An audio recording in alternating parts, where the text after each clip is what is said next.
confirma para mim se apareceu aí, se iniciou a gravação para você? Não? Agora começou. Ótimo. Então, boa noite, sejam todos muito bem-vindos à palestra Operações Aeroportuárias. Eu já falei antes de iniciar a gravação, né, que eu coloquei no chat um forms para validação de horas complementares para os alunos do Mackenzie, principalmente para os alunos da disciplina de aeroportos. Queria também informar que todas as perguntas que vocês tenham dúvidas, vocês podem colocar pelo chat, que ao final da apresentação a gente vai transmitir ao convidado.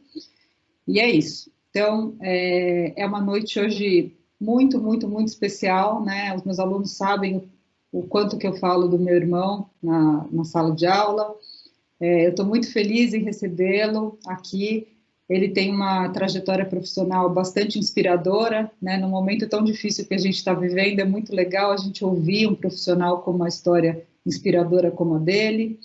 E ele está aqui para poder contar um pouco mais para a gente sobre o universo da infraestrutura aeroportuária, vai falar sobre a parte operacional, vai apontar, né, alguns desafios que o setor vem enfrentando, possibilidades de atuação, né, para vocês, jovens profissionais aí, futuros engenheiros e arquitetos, que eu sei que tem alguns.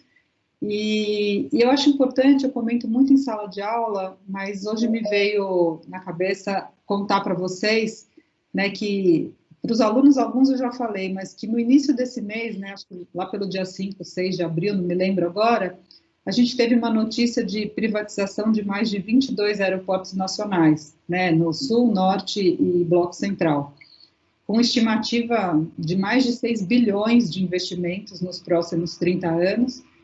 Então, o que eu posso dizer para vocês, e que eu imagino e posso até afirmar, é que terão muitas oportunidades, né, de trabalho para o setor de AIC, né, Arquitetura, Engenharia e Construção Civil. Né, eu acho que é uma oportunidade excelente para vocês aproveitarem. Essa palestra que vai ocorrer agora, ela é parte da disciplina de aeroportos, que é ministrada por mim no curso de Engenharia Civil, aqui do Centro de Ciências e Tecnologia do Mackenzie Campinas. Eu venho tentando, viu, Céu, me esforçar para trazer ao curso a importância cada vez maior, né, das infraestruturas de transporte em nosso país, principalmente do aeroporto. Trago para eles algumas noções gerais, né, da aviação civil, as questões organizacionais, técnicas, de projeto de aeroporto, planejamento, sinalização. Venho falando também um pouquinho com eles sobre conceitos mais contemporâneos, né? Qual que é o novo papel que os aeroportos vêm cada vez mais assumindo no desenvolvimento urbano das regiões onde eles estão e também o que eles estão virando, né? Eles são quase uma atração em muitos países aí pelo mundo.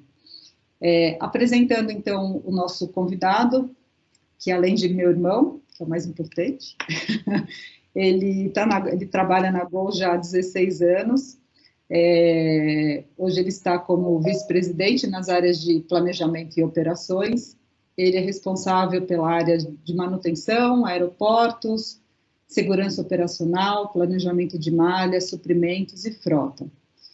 Mas eu tenho certeza que o que ele mais gosta de fazer é que ele também é piloto de Boeing 737-700, Boeing 737-800, o Next Generation, e Boeing 737-8 MAX.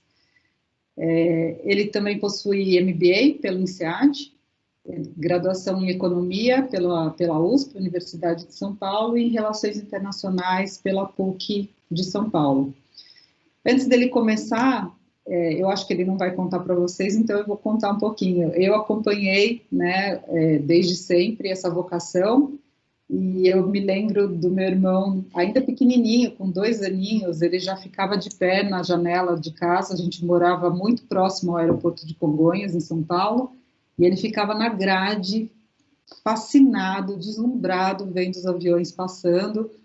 E com o passar do tempo ele começou a já identificar, então ele olhava o trem de pouso abrindo, olhava as asas, ele já sabia os modelos dos aviões, ele escutava o barulho, a gente morava exatamente na rota de Congonhas. E aí o tempo foi passando, ele estudou muito, se dedicou muito, mas nunca desistiu, né, desse sonho de voar. Então, é isso, rapidinho, né? Depois a gente comenta mais, mas eu tenho certeza que vocês estão aí ansiosos para ouvi-lo. Então é isso, Céu, a palavra está com você. Obrigado, Lá. Obrigado. Boa noite a todos, a todas aí presentes. Obrigado por ter a paciência de me escutar numa quarta-feira, 21h15.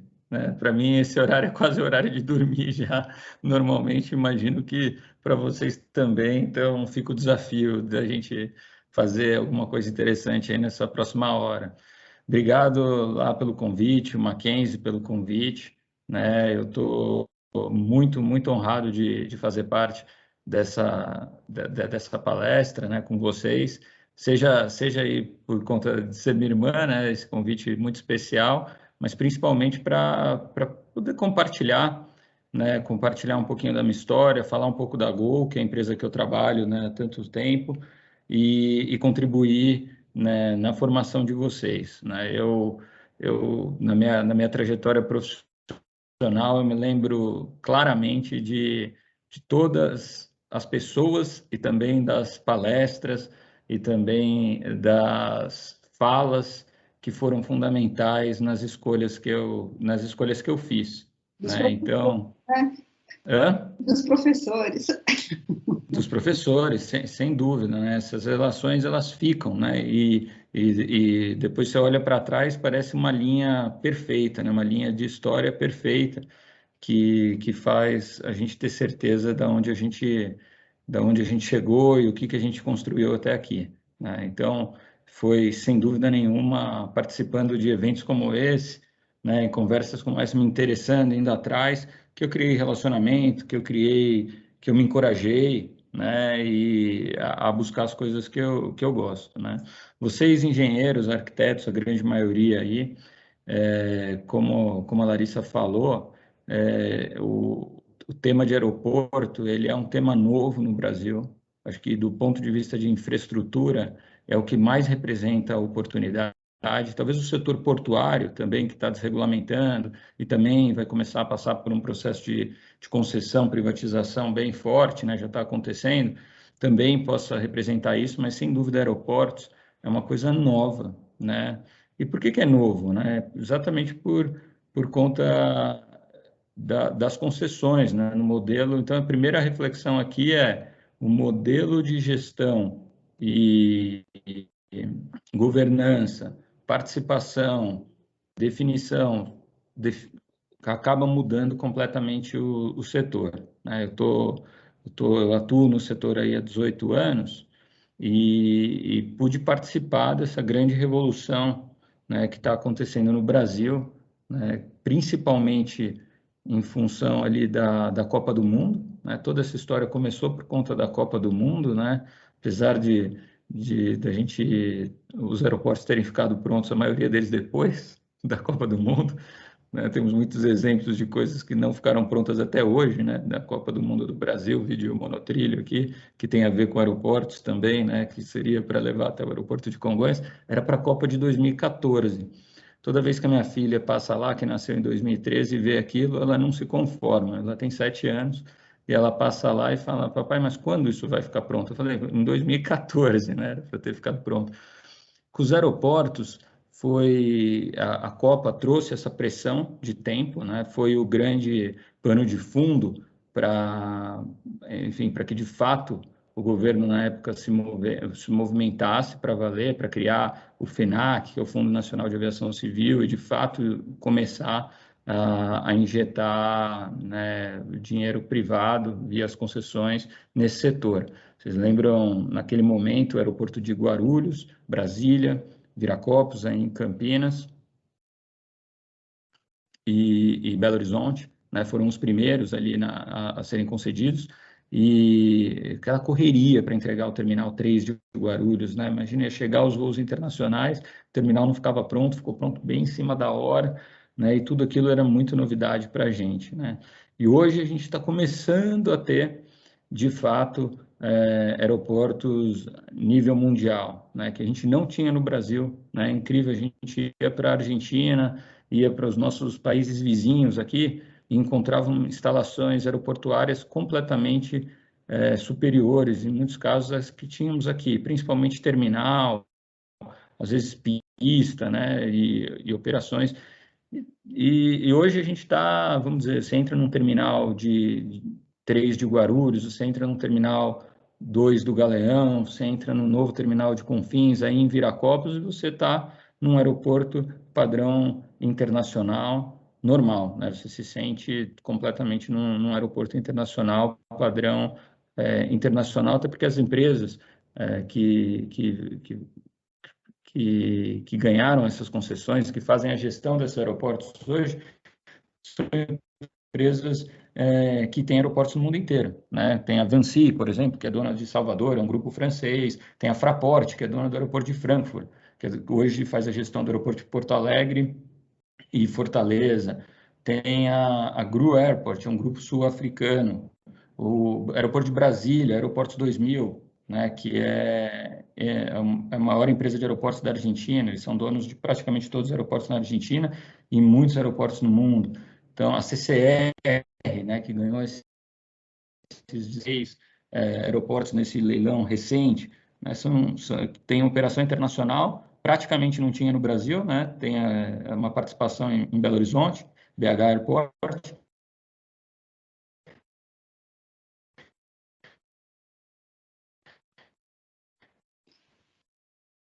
Tá cortando um pouco aí, né? Mas Céu, cortou um pouco. tá, vai me avisando, né? Eu estou numa conexão caseira aqui, qualquer coisa eu volto, tá, pessoal? Tá bom. E então o contexto, eu estou fazendo esse aquecimento aqui só para dar um pouco do contexto, né, e dizer que sim, estamos vivendo uma ebulição nesse setor, né, muitos projetos, muita coisa acontecendo, né, se você me perguntar, tem oportunidade agora? Provavelmente nesse minuto tem, porque tem obras de ampliação, em todos esses contratos de concessão, tem já um plano de investimento pré-determinado, que vai ser feito, né? Vai ser feito.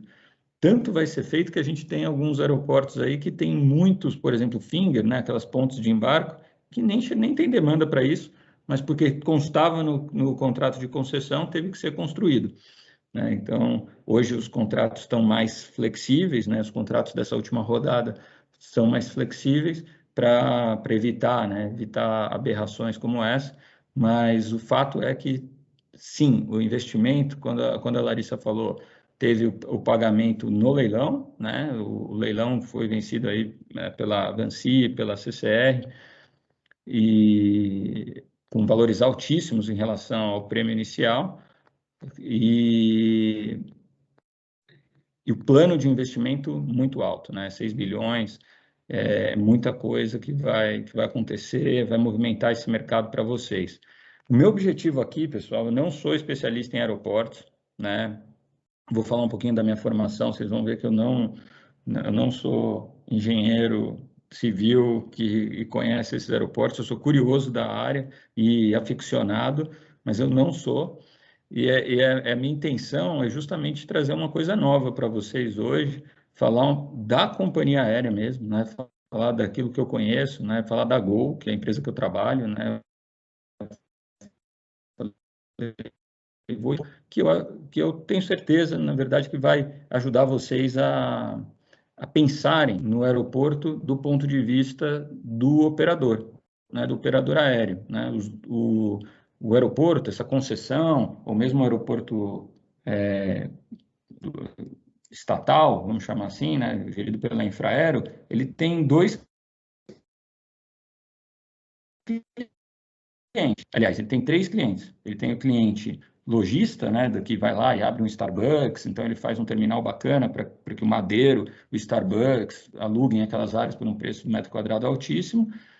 Tem o consumidor final, que é o passageiro, e tem a companhia aérea. Só que o passageiro só vem se a companhia aérea tiver, né? E a carga também só vem se a companhia aérea tiver. Então, a companhia aérea, ela é cliente, ele é o cliente que mais fala né, com o aeroporto e influencia, vamos dizer assim, as decisões do aeroporto, né? Tudo acaba girando em torno da companhia aérea, até o modelo de remuneração do aeroporto, a gente paga tarifa de pouso, decolagem, permanência. Então, para o aeroporto, quanto mais eu usar, mais ele vai ganhar. Ele vai maximizar a receita se ele atrair, né, mais operações. Essa é uma lógica nova, né? Você imagina que essa lógica é a lógica privada, né, de investimento.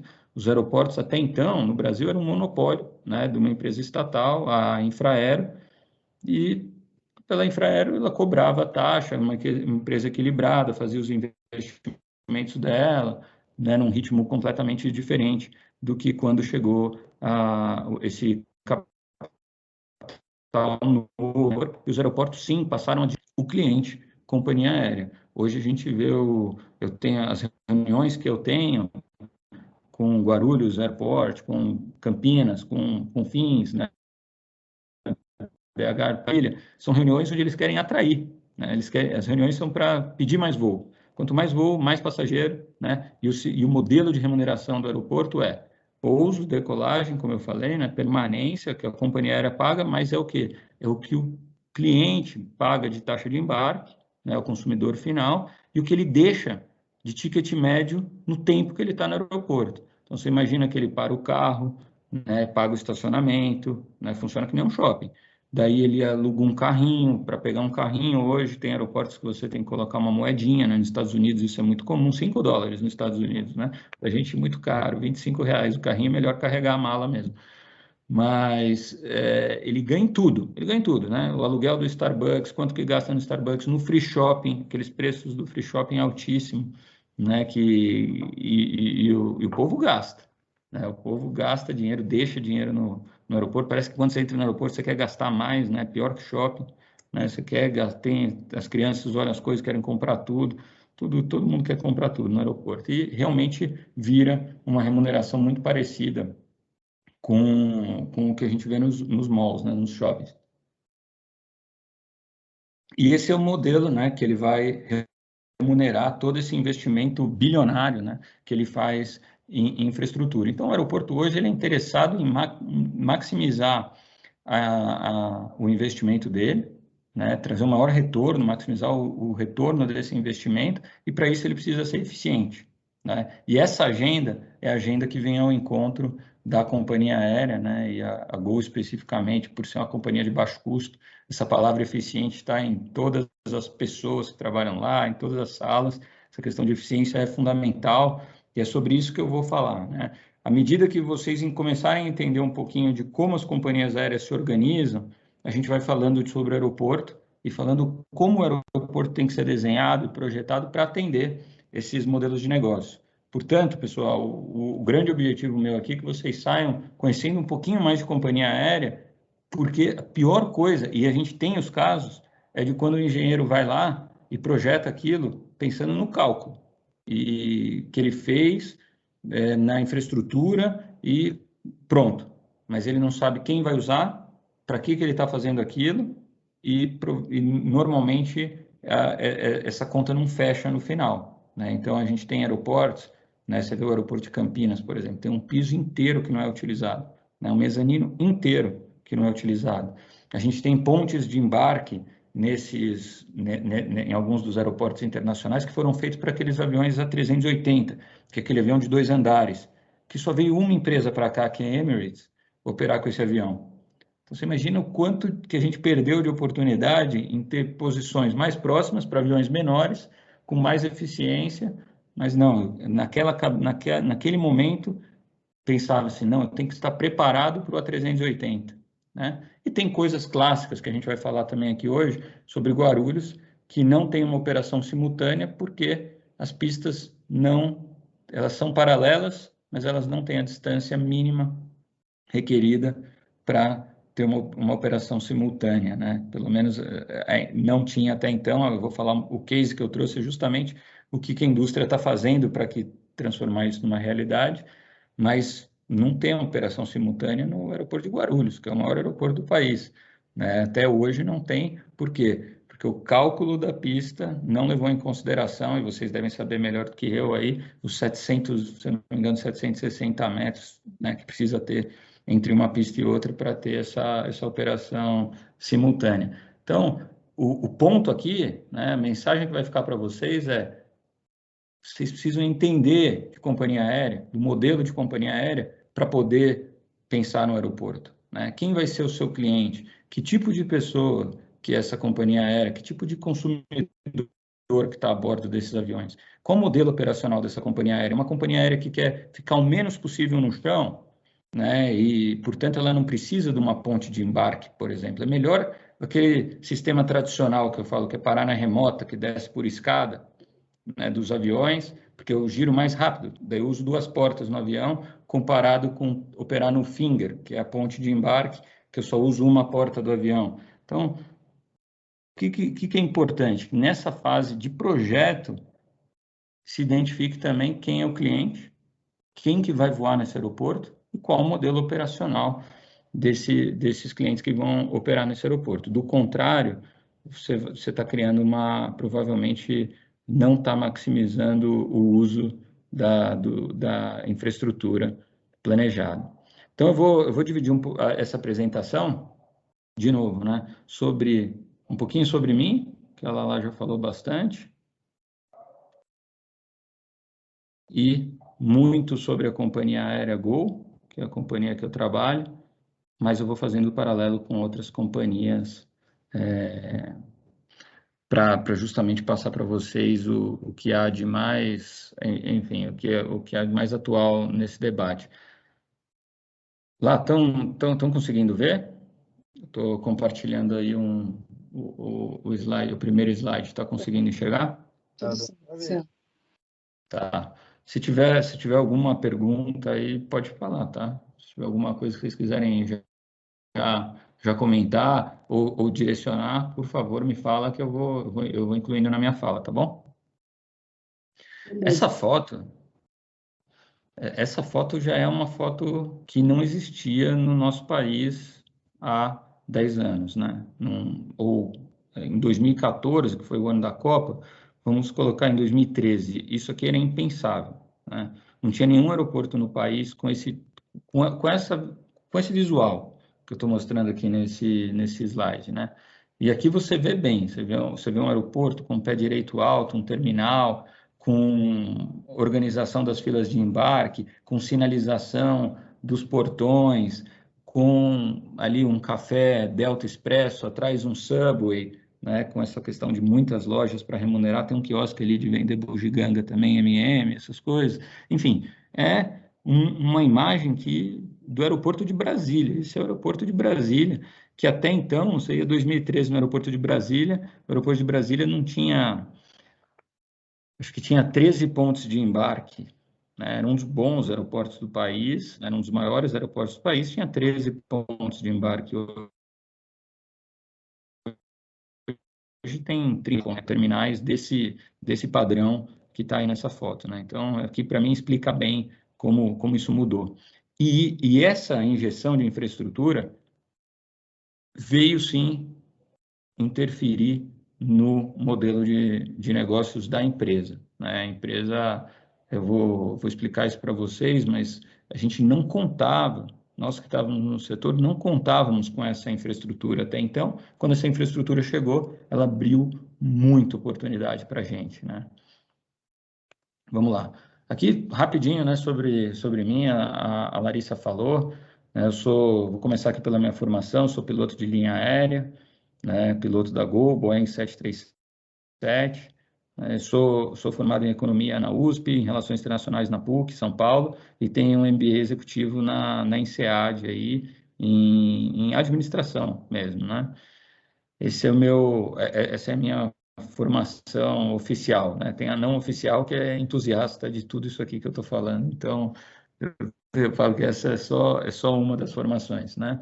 Na Gol, né? Estou lá desde 2003, entrei na Gol de estagiário, né? Ainda estudante, assim que nem vocês, né? Entrei nessa área de Pricing e Revenue Management, que é uma área muito legal, né? Aliás, hoje é a maior moda da história, né? Assim, acho que é o nome mais baixo ter no teu currículo para alguém te contratar é ter trabalhado nessa questão de price e revenue management, que começou na aviação, muita coisa começa na aviação, né? A aviação é um setor extremamente à frente do seu tempo, tem que ser, né? E essa questão do pricing, que é a precificação das tarifas, a gente trabalha com essa questão de precificação dinâmica desde a década de 80 nos Estados Unidos, né? E aqui no Brasil, depois também da desregulamentação, no começo da década no final da década de 90, que deu origem à própria Gol, né? A Gol é fruto da desregulamentação dos preços. Quando os preços passaram a não serem controlados, é que deu oportunidade para uma companhia como a Gol, que trabalha desde o começo com precificação dinâmica. No mesmo voo você tem alguém que pagou R$1, né? E a Gol tinha aquelas promoções de R$1, até alguém que pagou R$2.000 naquele mesmo voo, né? Você consegue realmente, né, trabalhar consumidor por consumidor. Essa área é muito legal e tem engenheiro e economista nessa área a rodo, tá? Primeira coisa para falar para vocês. De lá eu fui para uma área que chama Network Planning, que é a área que eu sou mais entusiasta até então, que é justamente o desenho da malha aérea da companhia. É para onde eu vou voar, como eu vou voar, com que avião eu vou voar, que mercados que eu vou atender, como que eu vou organizar a malha aérea em função do aeroporto, ou seja, se eu vou ter voos simultâneos lá, que permite conexão, ou se eu vou só chegar lá e operar o mais rápido possível, 30 minutos de solo, para poder voltar para a minha base. Tudo isso é decidido nessa área de Network Planning, é uma área fantástica, né? O grande cérebro da empresa aí. Depois eu fui para a área de frota, né? Fleet Management, Aircraft Acquisition, né? Que é a parte de negociação de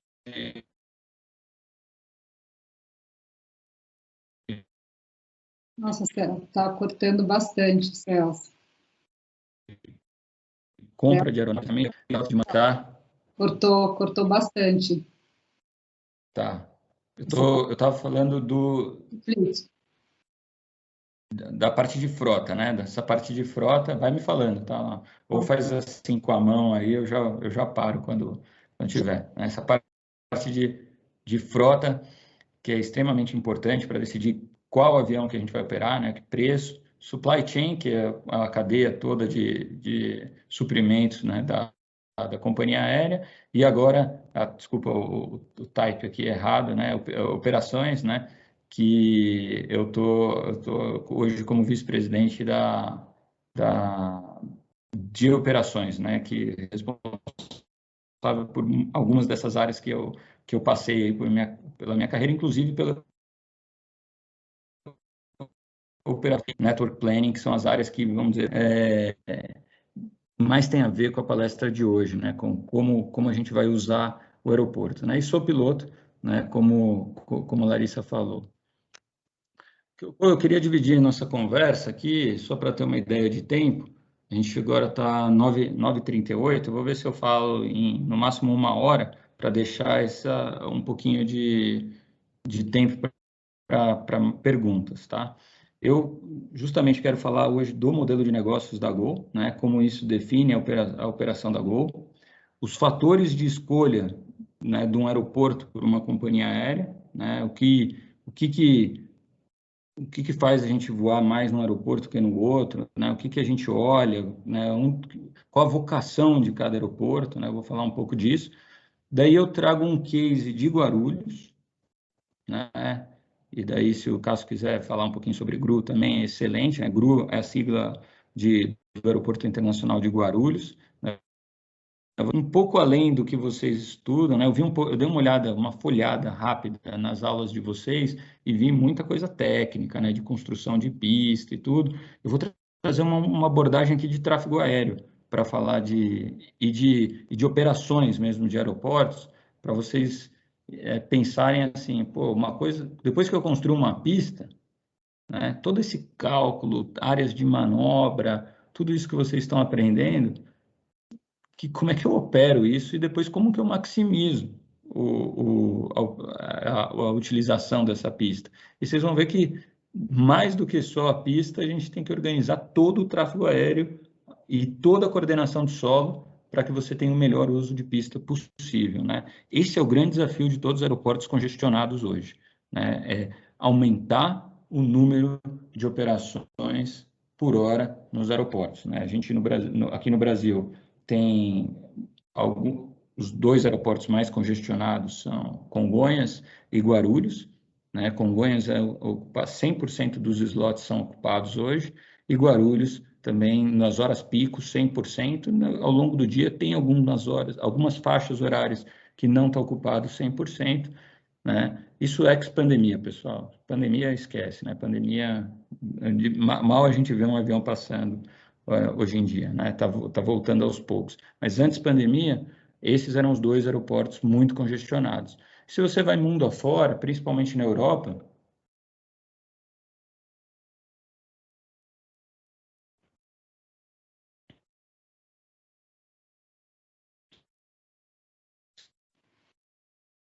Travou. Ixi. vocês vão encontrar um É, monte de aeroportos, um slot falhando. travou. Travou? Travou. Quando você começou a falar dos aeroportos na Europa. Tá, vou tentar voltar aqui, tá? Os aeroportos na Europa, tem muitos aeroportos que têm esse controle de slots, né? Então, Paris, Amsterdã, Londres, principalmente, Londres Heathrow e Gatwick, né? Um slot, que é uma janela de pouso e decolagem, vale muito dinheiro, né? Lá ele pode ser, inclusive, comercializado, o slot, né, entre as companhias aéreas, e vale muito aquilo. Então, se o aeroporto consegue disponibilizar mais janelas de operação naquele sistema de pista, né? E ampliar aeroporto na Europa é muito difícil por questões ambientais, né? O aeroporto ele ganha eficiência só por sistemas novos de gerenciamento de tráfego, né? Não tem outra maneira dele ganhar eficiência, né? Porque é difícil construir a pista. Eu tenho um amigo que morou na Alemanha e que ele conta que ele morou na Alemanha na época que estava sendo decidida a construção da 4ª pista do aeroporto de Frankfurt. E ele fala que ele teve um dia que perto do aeroporto de Frankfurt que tinha isso faz bastante tempo já, né? Faz uns 15 anos, mais ou menos, que ele fala que estava todo mundo abraçado nas árvores, né? Sem roupa, porque estavam fazendo uma manifestação contra a 4ª pista em Frankfurt, porque ela ia ser construída numa região de pântano que tinha uma espécie de sapo que só tinha naquela região.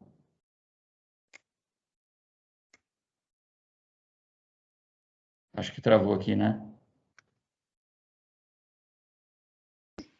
Tá tudo ok. Tá tudo bem? Não, agora saiu a sua Vou apresentação. voltar. Voltar. Eu achei que tinha travado, por isso que eu saí, mas eu vou voltar aqui. Então, e só para ter uma ideia dos desafios, né, essa agenda ambiental hoje é muito mais forte, e inclusive no Brasil, né, naquela época era muito na Europa, mas só para dar um exemplo para vocês de que é muito difícil construir uma nova pista no aeroporto, né? Muito se fala sobre uma 3ª pista em Guarulhos, né, imagina desapropriar as áreas que cresceram em volta do aeroporto. Pista nova em Congonhas é impossível, né? A não ser que você tem um projeto de tirar as 2 pistas e construir uma só, pode ser, mas construir uma 3ª pista é impossível. Mesmo aí em Campinas, no aeroporto de Viracopos, que tem provisão para isso, né? Eles construir uma 2ª pista aí também vai ser desafiador, né? Menos do que Guarulhos, mas também é desafiador, né? E Belo Horizonte, enfim, todos os aeroportos hoje trabalham com essa possibilidade, como eu protejo essa área para eventualmente uma expansão, né? Então, vou falar do modelo de negócio.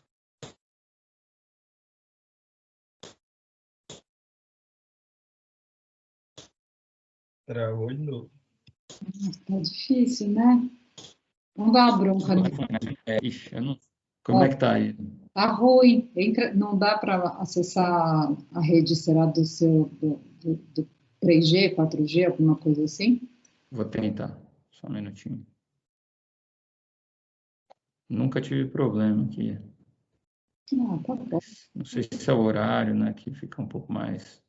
Congestionado, todo mundo em casa usando, pode ser. Deixa eu ver aqui, eu vou tentar conectar. Eu vou conectar no celular. Quando falhar aqui, eu vou para o celular.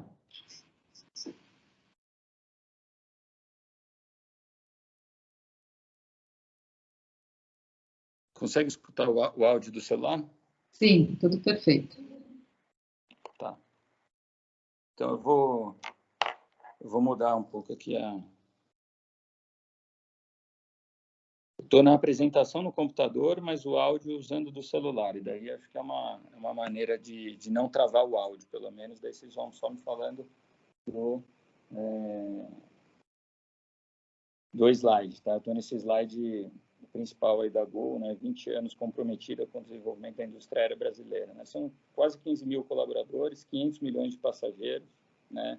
E esse modelo é muito forte, né? Você imagina que a gente, em 20 anos, 500 milhões de passageiros, a Varig, que é uma empresa que ficou quase 80 anos, né? Que é a grande empresa aí conhecida como empresa de bandeira brasileira, transportou em 80 anos 250 milhões de passageiros. Então, isso mostra o começo o porquê desse modelo de negócio. É um modelo de negócios de massa, né? De transporte em massa.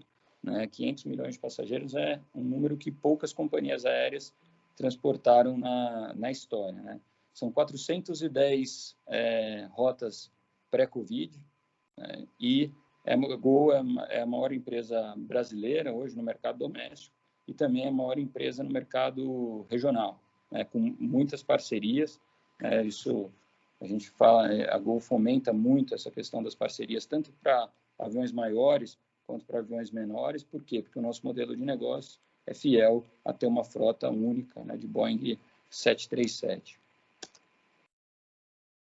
Vou tentar passar o slide aqui, vamos ver se vai.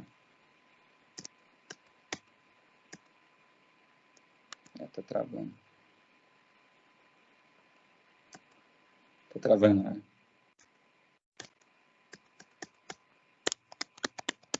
Só um minutinho.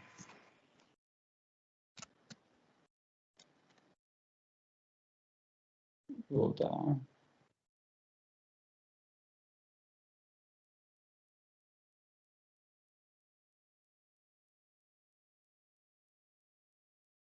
Eu vou fazer o seguinte. Vou deixar nesse modo. Vocês conseguem ver bem esse modo aqui?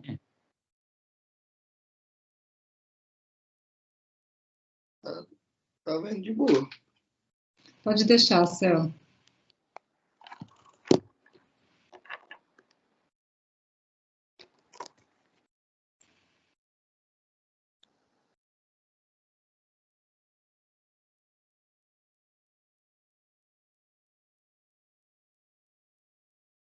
Está escutando? Pronto. Oi. Pronto. Consegue ver bem nesse modo? Tá tudo certo. Pode deixar nesse modo. Você reduz um pouquinho ali a sua área de slides. Eu vou fazer por aqui, porque acho que quando boto o modo apresentação, ele está travando mais. Ótimo. Então, vamos lá. E essa é a Gol de hoje, né, para vocês terem ideia do tamanho da empresa. Né? E aqui eu quero falar um pouquinho justamente dessa questão de modelo de negócio, né, que eu comentei com vocês. Né? As empresas, elas hoje têm, vamos dizer, quase 4 nomes, né, para definir o que é uma empresa, né? Se ela é low cost, se ela é legacy, eu já vou explicar esses termos, se ela é uma legacy global ou se ela é uma empresa charteira, né? O que é uma empresa de charteira? É uma empresa que tá ligada a um operador de turismo que freta aviões, né, definidos para ir para determinado lugar. Então, uma empresa aí internacional que vem para cá e faz só fretamento para Cancún, por exemplo. Ela só faz isso, né, e vende com alguma parceria aí de empresa de viagens, uma CVC, por exemplo, faz os voos charter. Né? No Brasil, a gente não tem. A gente teve a BRA. Né? Hoje em dia, a gente não tem nenhuma empresa. A BRA foi uma empresa com esse modelo, empresa charteira, né? A gente tem as empresas legacy, que são as empresas legado, né? Legacy é legado em inglês, são as empresas que são as grandes empresas tradicionais, né? A gente tem aí a Air France como um exemplo,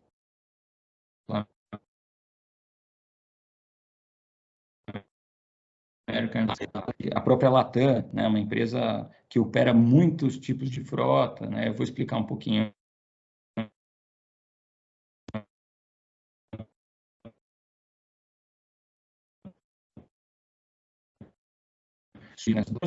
Aqui simples e quer ganhar simplesmente eficiência no modelo operacional. Aqui eu fiz um quadrinho, né, que vai ajudar a gente a entender o que é uma empresa legacy e uma empresa low cost, né? A malha aérea de uma empresa low cost, né, ali em laranja, é uma empresa que os voos, a maioria dos voos são ponto a ponto, né? E ela opera em mercados secundários, por exemplo. Então a Ryanair, lá na Europa, que é a maior empresa low cost da Europa, ela opera só em mercado secundário, em aeroporto secundário. Ela viabiliza a operação em mercados que ninguém opera, né, em aeroporto.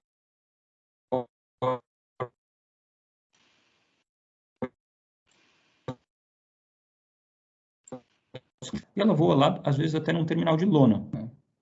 Tá dando para escutar? Tá tudo bem? Que pena, tá super cortando toda hora que você está falando, a conexão tá ruim mesmo. Tá. Eu não sei se melhora, eu ponho a apresentação, eu compartilho a apresentação e você só vai falando. Se melhorar, não sei se melhora a sua conexão, se fizer dessa forma. A última tentativa que eu vou fazer aqui de usar o celular agora, então. Vamos ver. Então, aqui o aeroporto secundário na Europa, isso é muito comum, né? Quando você vai para Paris, por exemplo, você tem o aeroporto Charles de Gaulle, o aeroporto de Orly, e daí você tem o aeroporto de Beauvais, que é uma ex-base militar que só a Ryanair opera. E a Ryanair, o que ela quer, né? Essa empresa low cost? Ela quer rapidez, não interessa o terminal, né? Quando eu conheci, por exemplo, Beauvais, é uma lona, né? Tem um raio-x, uma lona, você passa essa lona e já entra no avião, né? Não tem nada a ver com os aeroportos que a gente está falando aqui. Já uma empresa legacy, ela precisa operar em grandes hubs, né? Então, vou dar o exemplo da Delta, né? Que é uma das maiores empresas do mundo. Opera no maior aeroporto do mundo, que é o aeroporto de Atlanta.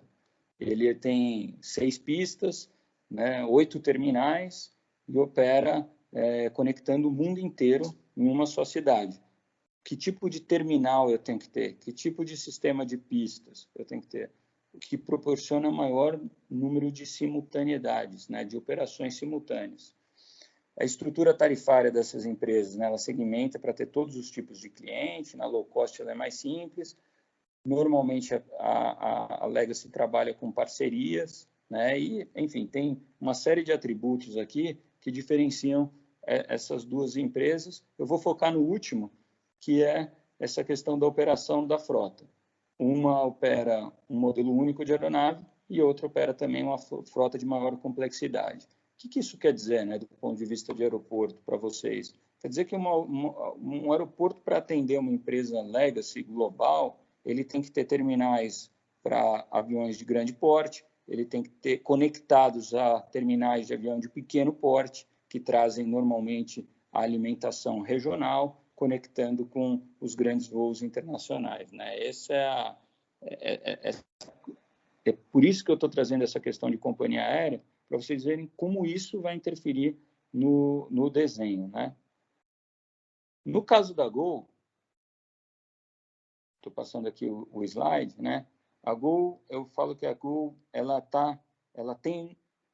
é uma low cost e ela traz alguns elementos, né, dessa questão, principalmente de experiência do cliente melhor, né? Então, eu trouxe a figura de um iceberg aqui para dizer o seguinte: o que o cliente vê é só o que está acima da linha d'água, né? Então, o cliente vê os atributos: programa de milhagem, entretenimento, assentos, conservação e limpeza, né? E tudo isso a Gol investiu muito nos últimos tempos, né, para mostrar exatamente conquistar essa atratividade do produto. E o que o cliente não vê, que é 85%, 90% do custo, é justamente manutenção de motores, o consumo de combustível, o estoque de peças, quantidade de horas voadas por avião, tempo entre um pouso e uma decolagem, o leasing da aeronave e a tripulação, né? Isso aqui, essa engrenagem que está aqui, que é 80% dos custos, aliás, 90% dos custos da companhia aérea, depende muito do aeroporto, né? Aqui outro gancho aqui para vocês. Por quê? Consumo de combustível depende do aeroporto? Muito, né? Muito. Se eu tenho um sistema de táxi que demora muito para o avião chegar na cabeceira, ou ultra congestionado, né? Porque fica, às vezes, 40 minutos esperando para decolar, igual Congonhas, né? Congonhas a gente tem muito voo, que às vezes fica 40, 50 minutos para decolar. Estou consumindo combustível, né? Então, tem a ver com isso. Quantidade de horas voadas do avião. Se eu opero num aeroporto eficiente, que eu livro a pista rápido, faço o táxi rápido, chego no aeroporto, no terminal rápido, consigo girar o avião rápido, eu vou fazer um outro voo com tempo de solo mais curto possível. O que significa isso?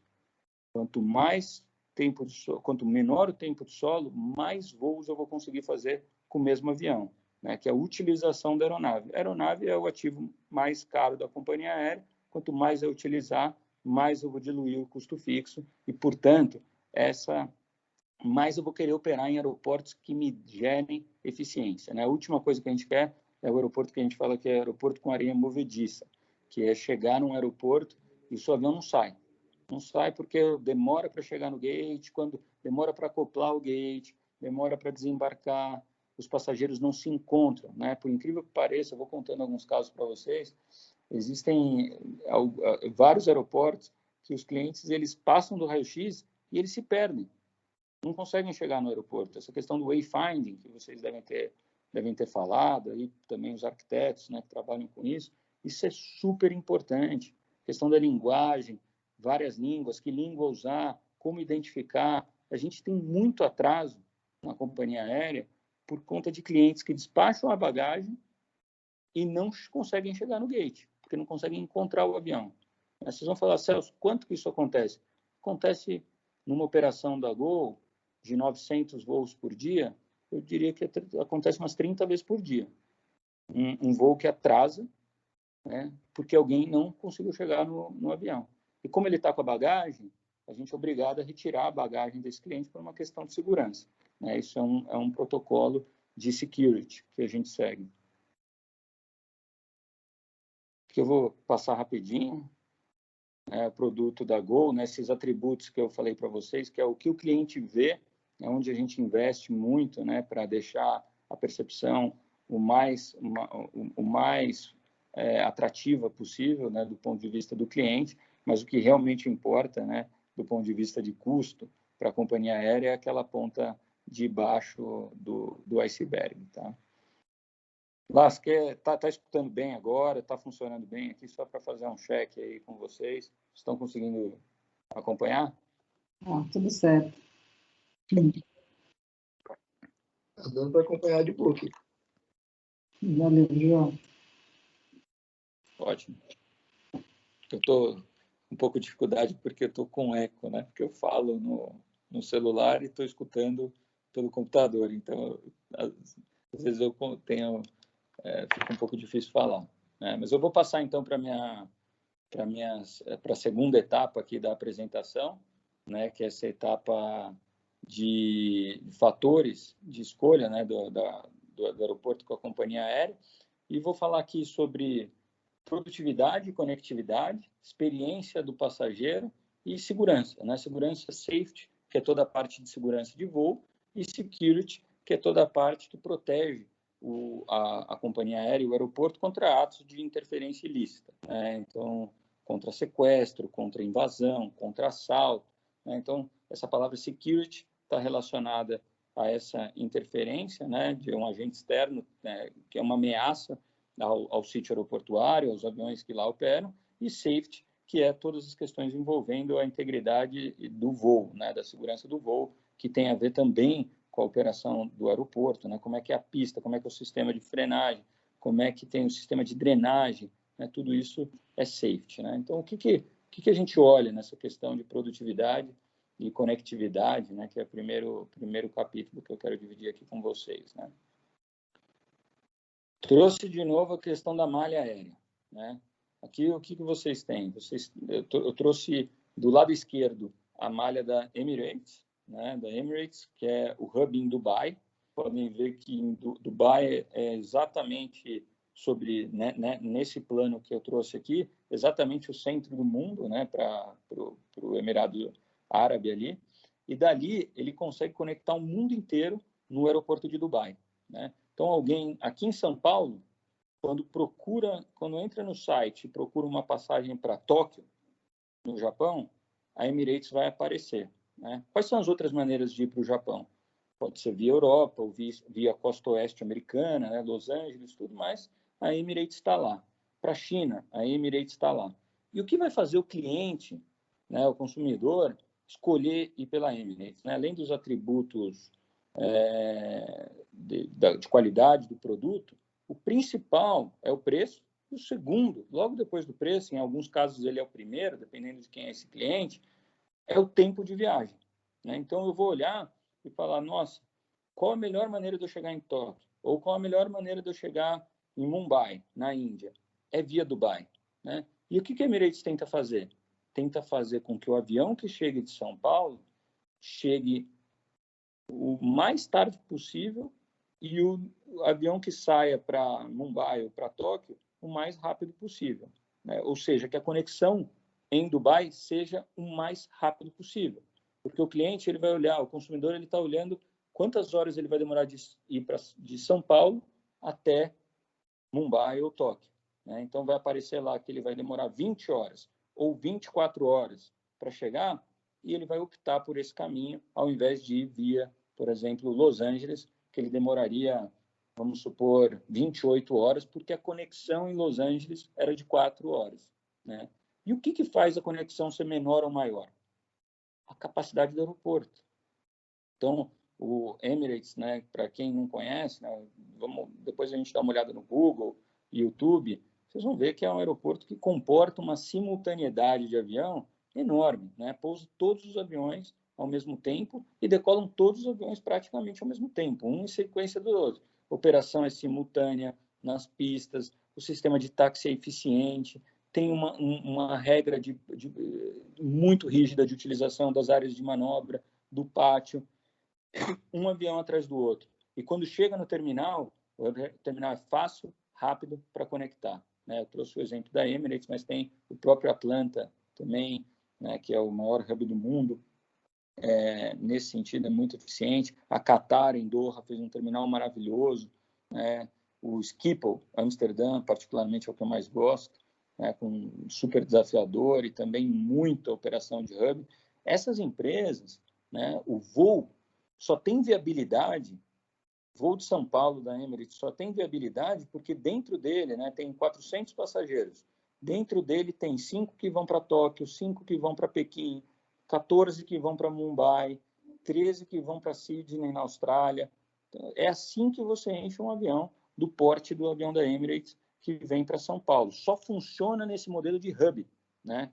Que aqui Dubai, para mim, é um dos mais emblemáticos, porque é um hub global. E tem um modelo aqui de point-to-point, né? Eu peguei aqui uma empresa Swoop do Canadá, que faz só point-to-point, faz o máximo de frequências possível. A Southwest é assim, a Gol opera assim em algumas rotas, a Ryanair opera assim, né? E isso, o que elas querem? Elas querem chegar no aeroporto a hora que der e sair o mais rápido possível, né? O drive é a utilização da aeronave, não o tempo de viagem, porque o cliente vai só do ponto A para o ponto B. É diferente da Emirates, que o cliente vai do ponto A para o ponto C, passando pelo hub, né? Então, isso é fundamental, né, na determinação do aeroporto. Aqui, no próximo slide, né, não sei se está dando para ver direito, eu trouxe uma foto de Heathrow, né, aqui como exemplo também, né, trouxe primeiro Dubai, agora eu trouxe o aeroporto de Heathrow, o aeroporto de Londres, como exemplo de uma operação de uma legacy carrier global, que é a British Airways, né? Aqui é o T5, que eles falam, no terminal 5 do aeroporto de Heathrow, e vocês veem a quantidade de aviões que estão parados um do lado do outro, né? Todos os aviões da British, só opera British nesse terminal e as parceiras dela, e ali você faz conexões rápidas e eficientes, e tem 2 pistas paralelas, um sistema também super controlado de slot, e do lado eu trouxe London City, que é o aeroporto central, né, da cidade de Londres, né, que é uma pista construída, aí talvez é o maior desafio da engenharia, essa pista, né, ela foi feita praticamente sobre um aterro ali, perto do rio, né, e não tem como expandir esse aeroporto, né, um aeroporto que os fabricantes de aeronave ficam se desafiando para ver como planejar uma aeronave para pousar em London City, porque ele é querido do mercado financeiro londrino, aí, né, as tarifas altíssimas para voar nesse aeroporto, para não ter que se deslocar até Heathrow, e é um aeroporto que quem paga voa num avião pequeno e vai desse aeroporto London City para um outro aeroporto sem a intenção de conectar, né? Normalmente vai para Genebra, para Zurique, para Frankfurt, enfim, para cidades também, grandes centros financeiros, né? E pagam tarifas altíssimas para isso, né? Com aviões menores, né? Então, são aeroportos na mesma cidade, completamente diferente, né? O desenho e a quem ele se destina, né? Quando eu falei de Dubai, né? Eu trouxe aqui um exemplo nesse globo de cima, né? Eu trouxe a questão de Dubai sendo o centro, né? A escolha muito boa de Dubai como hub da Emirates, né? Considerando o alcance das aeronaves da Emirates, né, do A380 e do Boeing 777, ela consegue, de Dubai, cobrir mais de 80% da população mundial, conectando lá. Então, você imagina o projeto, né, que eles desenvolveram de aeroporto, olhando para quem? Para quem vai voar aqui. Né?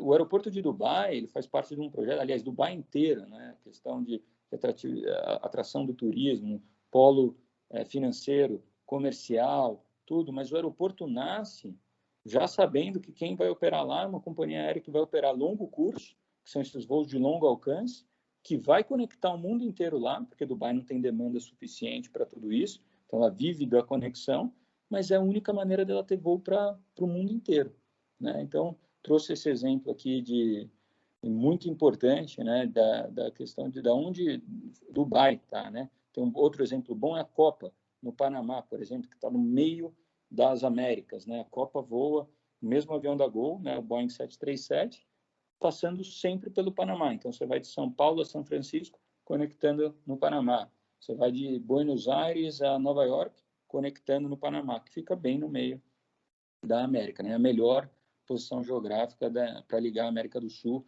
à América do Norte, né? Eu trouxe aqui 2 exemplos brasileiros, né? Aliás, da América do Sul, né? Trouxe do lado esquerdo o aeroporto de Punta Arenas, no Chile, né? Para mostrar para vocês essa bolinha vermelha bem no fundinho da tela, o aeroporto de Punta Arenas. O aeroporto de Punta Arenas, ele jamais vai ter uma vocação de hub, de conectividade, né? Porque dali não vai para lugar nenhum, concorda? Não tem sul ali, né? Não tem até Antártica ali para ele ir, ninguém vai para a Antártica. Então, ali é um lugar onde não existe a possibilidade de fazer hub. Quem for planejar esse aeroporto, além do vento, de que tipo de avião que vai operar, vai pensar, pô, quem que vai operar aqui? Alguém que usa Punta Arenas como um spoke, que é o contrário de hub, é o destino, né? Então, por exemplo, Santiago é o hub, vai ter voo de Santiago para Punta Arenas, ou de Buenos Aires para Punta Arenas, mas Punta Arenas vai ser só um destino. Sendo só um destino, ela precisa se preocupar em ter muitas operações simultâneas? Não, né? Igual a gente viu na questão do hub. Basta ela ter um pátio para receber um avião, ser o mais rápido possível o atendimento a esse aeroporto e voltar. Do lado direito, eu trouxe o aeroporto de Brasília. O aeroporto de Brasília é o melhor ponto, né? A Brasília foi escolhido, né, no centro geográfico do país, é o melhor ponto geográfico do país para você ter um aeroporto com hub, né? A Gol, por exemplo, depois dessa injeção de infraestrutura que teve em Brasília, por isso que eu falei que a infraestrutura começa a moldar o próprio modelo de negócios da empresa, né? Quando a gente descobriu que dava para operar muitos aviões simultâneos em Brasília, porque havia infraestrutura de terminal para isso e pista. Brasília é o único aeroporto do país que a gente opera pousos e decolagem simultâneos num sistema de 2 pistas. A gente falou, é lá que a gente vai fazer, que a gente vai conectar o Brasil inteiro, né? Então, a nossa operação, a gente tem uma operação relevante em Guarulhos, no Galeão, mas em Brasília é onde a gente atende, por exemplo, todas as cidades do norte do país, né? Tem voo em Brasília-Rio Branco, Brasília-Porto Velho, Brasília-Boa Vista, conectando com Porto Alegre, Curitiba, Campinas, né? São Paulo, Rio. É o melhor aeroporto para ter, do ponto de vista geográfico, né? É exatamente no meio do país, né? Então, essa questão é muito relevante. E aqui eu trago a questão da simultaneidade, né? E trouxe, não podia ser diferente, trouxe a foto do aeroporto de Brasília aqui, né? Para mostrar uma simultaneidade. Isso aqui são aviões da Gol, né? Você vê, por exemplo, tem um determinado horário do dia que a gente ocupa as instalações ali de terminal, né? As pontes de embarque, praticamente todas do aeroporto de Brasília, né? Aqui do lado, esse diagrama que eu trouxe para vocês é o que a gente chama na indústria de espinha de peixe. Em cima tem todas as chegadas e embaixo todas as saídas, né? Aliás, perdão, embaixo está todos os pousos e em cima todas as decolagens. Então, aqui, por exemplo, você vê essa barra bem comprida aqui na manhã, né? Aqui em laranja tem a linha do tempo do dia. Eu tenho, por exemplo, 24 voos que chegam praticamente na faixa de 8 horas da manhã, ocupam toda essa instalação, toda essa infraestrutura, e os 24 saem na sequência, né? Então, daí conecta Manaus para Porto Alegre, Porto Velho para Curitiba, e todas as combinações possíveis, né? Eu passo a ter, em um aeroporto, a possibilidade de acessar todos esses pools de receita, né? Todas essas combinações de mercado, né? Então, em vez de eu ter um voo só Manaus-Brasília, é como se eu estivesse oferecendo Manaus-Brasília mundo, né? Manaus-Brasília Londrina, Manaus-Brasília Congonhas, Manaus-Brasília Guarulhos, Campinas, Porto Alegre, Curitiba, Vitória, tudo, né? De Manaus, justamente porque eu tenho a infraestrutura para fazer isso. Como era antes em Brasília? Não tinha, né? Tinha uma pista, não tinha a segunda pista veio mais recentemente. Com uma pista só, você tem mais tráfego aéreo, vai demorar mais para chegar o teu avião, quando ele chegar, os outros estão sujeitos a atraso, você não tem um hub tão eficiente como o que a gente conseguiu construir no aeroporto de Brasília. O que é fator determinante? Eu trouxe um conceito aqui de tempo mínimo de conexão, né? MCT, Minimum Connection Time. Se vocês forem trabalhar no aeroporto, vocês vão ter meta de MCT, né? De Minimum Connection Time, né? Vai ser um dos KPIs aí de avaliação de um gestor de operações do aeroporto, né? O aeroporto ele tem que ser desenhado, agora eu trouxe Amsterdã nas fotos, pena que talvez as fotos estejam um pouquinho pequenas aí para vocês, tá? Vou tentar aumentar um pouquinho, né? Nos aeroportos de Amsterdã aqui, meu preferido. Qual que é o ponto deles lá? Nós, em Amsterdã, Schiphol, temos que oferecer o menor tempo de conexão possível. Por quê? Porque o cliente compra pensando no quê? No preço e no tempo de viagem. Então, quanto mais rápido for a conexão, mais eficiente for essa conexão, melhor. Lá em Schiphol, eles fazem conexão de voo regional europeu para voo internacional de long haul, né, de longo alcance, um voo para o Brasil, por exemplo, em menos de 1 hora. Né? É muito rápido. Imigração, tudo, a tua mala, também passar pelo raio-x, tudo. Você e a mala passam pelo raio-x, né, em aeroportos como esse. É muita coisa que acontece num curto espaço de tempo, né? Então, essa questão do tempo mínimo de conexão é muito importante. Quando eu vou numa reunião do aeroporto, alguém da Gol comigo, a primeira coisa que a gente pergunta é assim, qual o tempo mínimo de conexão que eu consigo operar nesse aeroporto? Ele vai perguntar, é doméstico com doméstico? Doméstico com internacional? Internacional com doméstico, né? Por que isso pode variar? Porque, por exemplo, doméstico para internacional, um voo chega de Porto Alegre em Campinas, por exemplo. Daí o cliente sai desse avião, Porto Alegre, Campinas, passa pela imigração, passa pelo free shopping, passa pelo controle de passaporte, para daí pegar um voo, por exemplo, para Lisboa, né? Então, Porto Alegre, Lisboa, via Campinas, é o que a gente chama de conexão DOM-ENT, doméstico internacional. Tem um tempo mínimo de conexão. Quando ele chega, mesma coisa, chegou de Lisboa em Campinas, o que ele tem que fazer? Passar pela imigração, passar pelo customs, né, alfândega, e daí pega a bagagem dele, despacha de novo para o doméstico e vai. Conexão internacional doméstica. E o doméstico seria Porto Alegre e Campinas para Brasília. Muito mais rápido, né? Não tem nada de controle de passaporte, né, e de controle de Receita Federal. Esse conceito é fundamental para o desenho, tá? Para todo o desenho, sistema de pátio, manobra, finger, terminal, o que eu vou fazer, né? Quem que eu estou atendendo?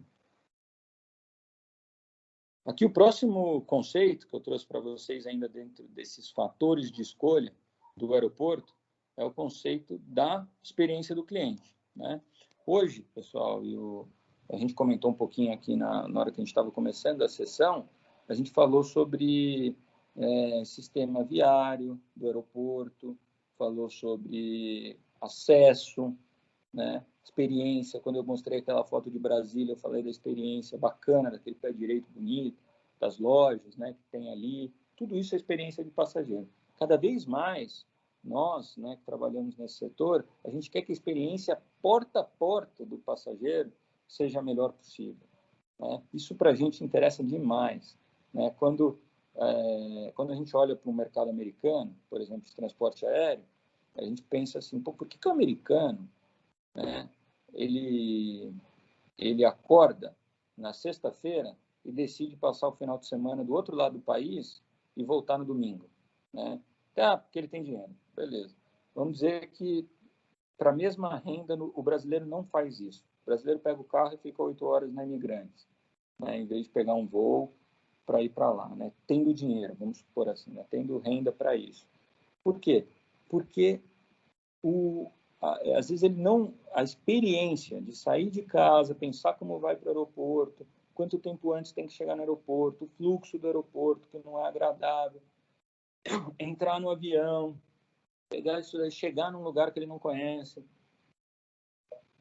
não contar com um sistema de transporte do outro nesse lugar que ele possa confiar, né? Então, o europeu, o americano, eles viajam demais de avião, né? Porque é muito fácil também, né? Essa experiência porta a porta vale muito, né? É muito rico o que os sistemas, né? Principalmente na Europa, conseguem oferecer para todos os tipos de cliente, né? Do mochileiro que está ali até o cara que está viajando a negócios, business, ele tem uma experiência muito legal, né? Do intermodal, vamos chamar assim, né?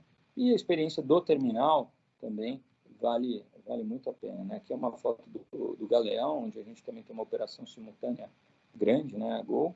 E aqui eu trouxe alguns exemplos, né? Que a gente passou a oferecer e que contam muito nessa questão de experiência do cliente. A própria Gol, quando começou as parcerias internacionais, passou a oferecer uma sala VIP, por exemplo. Tem aqui, trouxe o aeroporto de Singapura, né, que é o aeroporto mais fantástico, que criou uma cachoeira indoor, né, dentro do aeroporto, que é maravilhoso, com uma floresta natural, tropical em volta dessa cachoeira, né, que para quem está ali conectando, é um lugar de contemplação. Então, pensa assim, ou ele vai conectar rápido, né, com aquele viés de eficiência que eu falei, ou, eventualmente, ele vai conectar com uma conexão um pouco mais longa, mas que não terá problema nenhum, porque é um prazer ir num lugar desse, conhecer um lugar como o aeroporto de Singapura, né? Eu trouxe aqui os aeroportos de Paris, né, que colocaram PlayStation, né, videogame em todas as salas também, né, para proporcionar uma experiência ainda melhor para os passageiros, né? Facilidades e serviços, né, isso é fundamental, né? O aeroporto tem que ter tudo, né, O aeroporto de hoje ele tem que atender todos os tipos de cliente, acessibilidade, tem que ser prático, tem que ser eficiente, tem que atender o comerciante, né? Aqui a loja da Dufry tem que ser planejada de uma maneira que o fluxo de passageiros passe no meio da loja, né? Para comprar o máximo possível. E aqui eu trouxe também como experiência, né, essa questão dos embarques, né? Embarque diferenciado. Então, aeroportos que não têm ponte de embarque, que impactam, às vezes, a experiência do cliente, porque quando você sai, você pousa em Ilhéus, por exemplo, e abre a porta do avião e tem aquela brisa marítima maravilhosa, né? Aquele calor da Bahia, é uma coisa. Quando você chega em Porto Alegre, num frio danado de manhã, e para numa ponte remota, toma chuva, é uma experiência ruim para o cliente, né? Hoje, isso não aconteceria mais em Porto Alegre, né? Foi só um exemplo, mas no passado aconteceria muito, né? Então, essa questão dos embarques também é muito importante, né? E a companhia aérea vai ver, falar, nesse aeroporto de Ilhéus, eu não quero que nunca tenha um finger lá, porque eu consigo girar o avião em 30 minutos em Ilhéus. Eu quero que ele volte rápido para Guarulhos, né, para fazer um voo novo. Né? Então, aí a experiência do cliente é menos importante do que a questão da eficiência, né, do turnaround, né, tempo de solo mais rápido possível, que é o que a gente fala, né?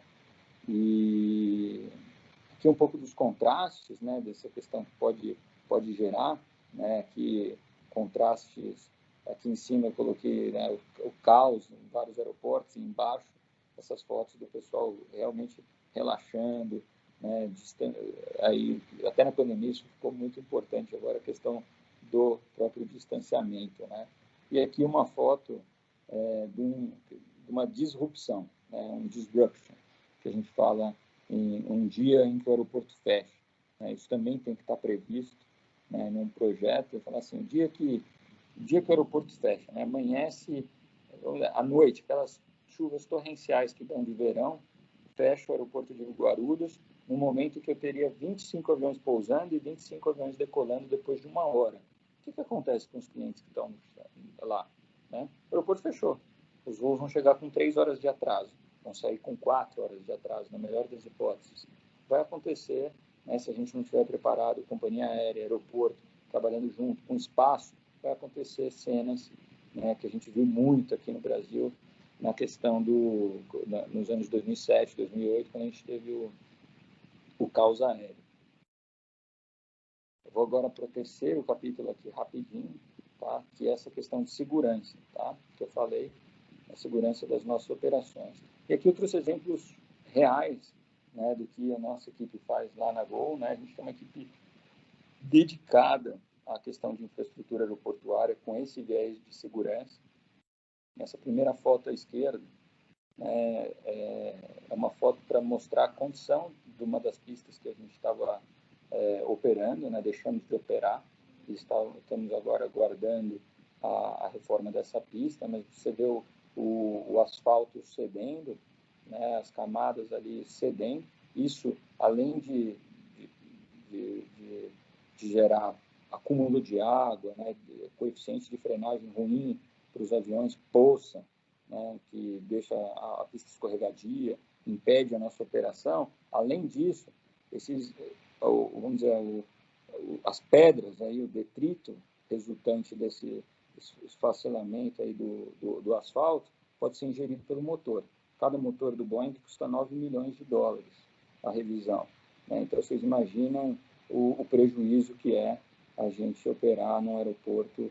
Eu vou dar um exemplo. Araçatuba, por exemplo, a gente demorou para operar lá porque a gente tinha uma taxiway do aeroporto de Araçatuba que tinha um buraco. Mas daí chegaram para mim e falaram assim, olha, a gente não vai operar porque a taxiway tem um buraco. Eu perguntei, mas o nosso avião vai passar nessa taxiway? Não vai. Não, uma taxiway que traz os aviões lá do Aeroclube, da aviação geral. Não tem um buraco. O que acontece? O avião de menor porte, que é um exemplo bem bacana para vocês, o avião de menor porte, e passava nessa taxiway, no pneu do avião ficavam presos pedrinhas, que tinham buraco, e os aviões de pequeno porte levavam as pedrinhas para a pista, onde o nosso avião operava.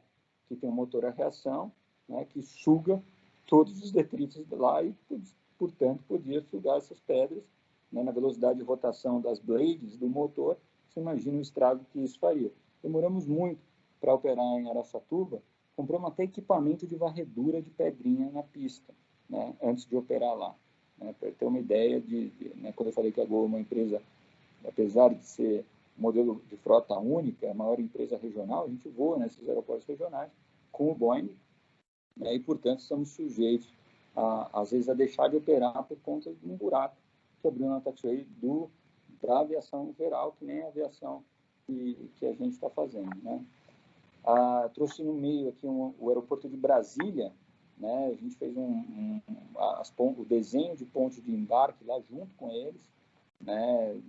Uma posição que antes só parava o avião, por exemplo, Embraer, que é um avião menor do que o Boeing, e a gente foi lá e fez um estudo junto com eles, né, para viabilizar a operação do Boeing, né, para ganhar uma posição de parada adicional naquele hub onde eu tenho quase 25 aviões simultâneos. Né? Essa uma posição a mais, a gente fez questão de lutar por ela, né, e conseguir essa posição adicional em Brasília. E aqui eu trouxe uma obra, né, a obra do aeroporto de Passo Fundo, por exemplo, agora está em obra, estamos sem operar lá, e tem muita obra legal acontecendo, né, nos aeroportos concedidos e nos não concedidos. Né? A gente tem uma agenda muito forte hoje do Ministério da Infraestrutura, né, melhorando demais as condições dos nossos aeroportos, e são reformas assim, estruturantes, como essa que vocês estão vendo aí. Tá? Isso é fundamental para a gente. Né? Trouxe aqui no próximo slide, nesse quadro da esquerda, o aeroporto de Congonhas, né, uma foto da obra do aeroporto de Congonhas. Durante a pandemia, com baixo movimento, a Infraero, via Ministério da Infraestrutura, decidiu fazer a camada asfáltica do aeroporto de Guarulhos. Não sei se vocês já estudaram isso aí na aula de vocês, né? A camada porosa, né, que só tem a CPA, né, só tem no aeroporto Santos Dumont, e agora tem no aeroporto de Congonhas, né, que é aquela camada que permite, né, a água, de fato, ser absorvida e depois deslocada para as laterais da pista. Né? Mas a primeira água não forma poça. Né? A não ser que seja uma chuva muito fora dos padrões, mas não forma poça, né? E evita a aquaplanagem do avião. Com esse sistema de CPA, a gente consegue provar para a agência, né, e a Gol foi a primeira empresa a fazer isso no aeroporto de Congonhas, que a gente consegue operar com mais peso quando em pista molhada. Então, o que acontecia no aeroporto de Congonhas? Nosso avião cabe 186 clientes, né? Peso máximo para pouso de passageiros, vinha e pousava no aeroporto de Congonhas, pista seca. Quando tinha previsão de chuva no aeroporto de Congonhas, muitas vezes, dependendo do avião que eu estava, dependendo do freio do avião, né, o modelo, né, do avião, eu não podia pousar com 186 clientes, só podia pousar com 170, né, por exemplo. Né, um exemplo por conta do coeficiente e da distância de pouso que o avião que eu tinha que planejar nos cálculos desde a decolagem. Então, já decolava, por exemplo, de Porto Alegre com essa restrição. Depois da aplicação da CPA, né, que essa camada porosa, a pista molhada tem quase, né, se não a mesma, em várias condições a mesma, capacidade de frenagem do que a pista seca. Né? Então, a gente agora pousa com pista molhada com uma máxima ocupação da aeronave, por exemplo. Então, isso, até escrever aqui, podem mesmo favorecer as operações e a quantidade de voo. Né? Um voo com 186 passageiros tem uma viabilidade econômica completamente diferente de um voo com 170, né? Ainda mais numa indústria com as margens muito comprimidas. Né? O controle de tráfego aéreo, né, essencial para essa decisão, e eu trouxe a questão da categoria de incêndio.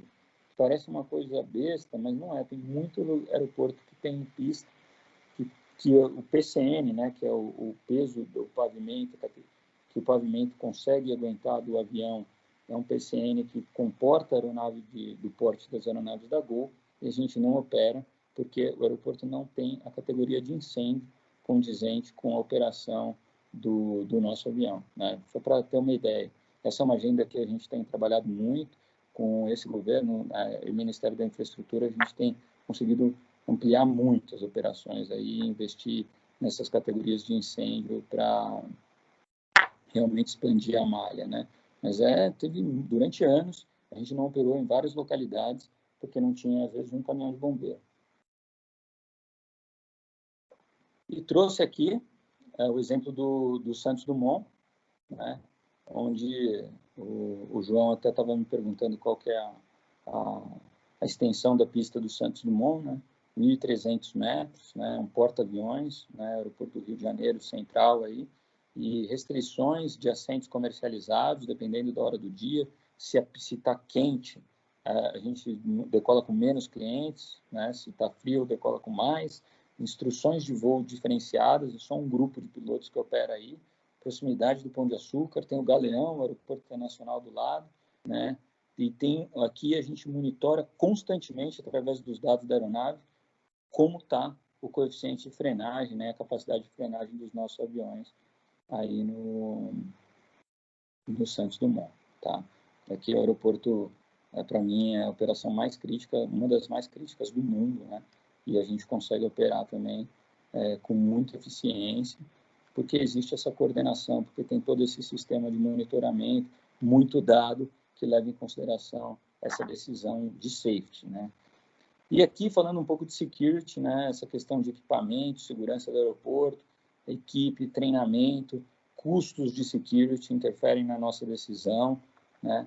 Um aeroporto, por exemplo, nos Estados Unidos, né, que tem o TSA fazendo toda a questão da segurança de voos lá, né?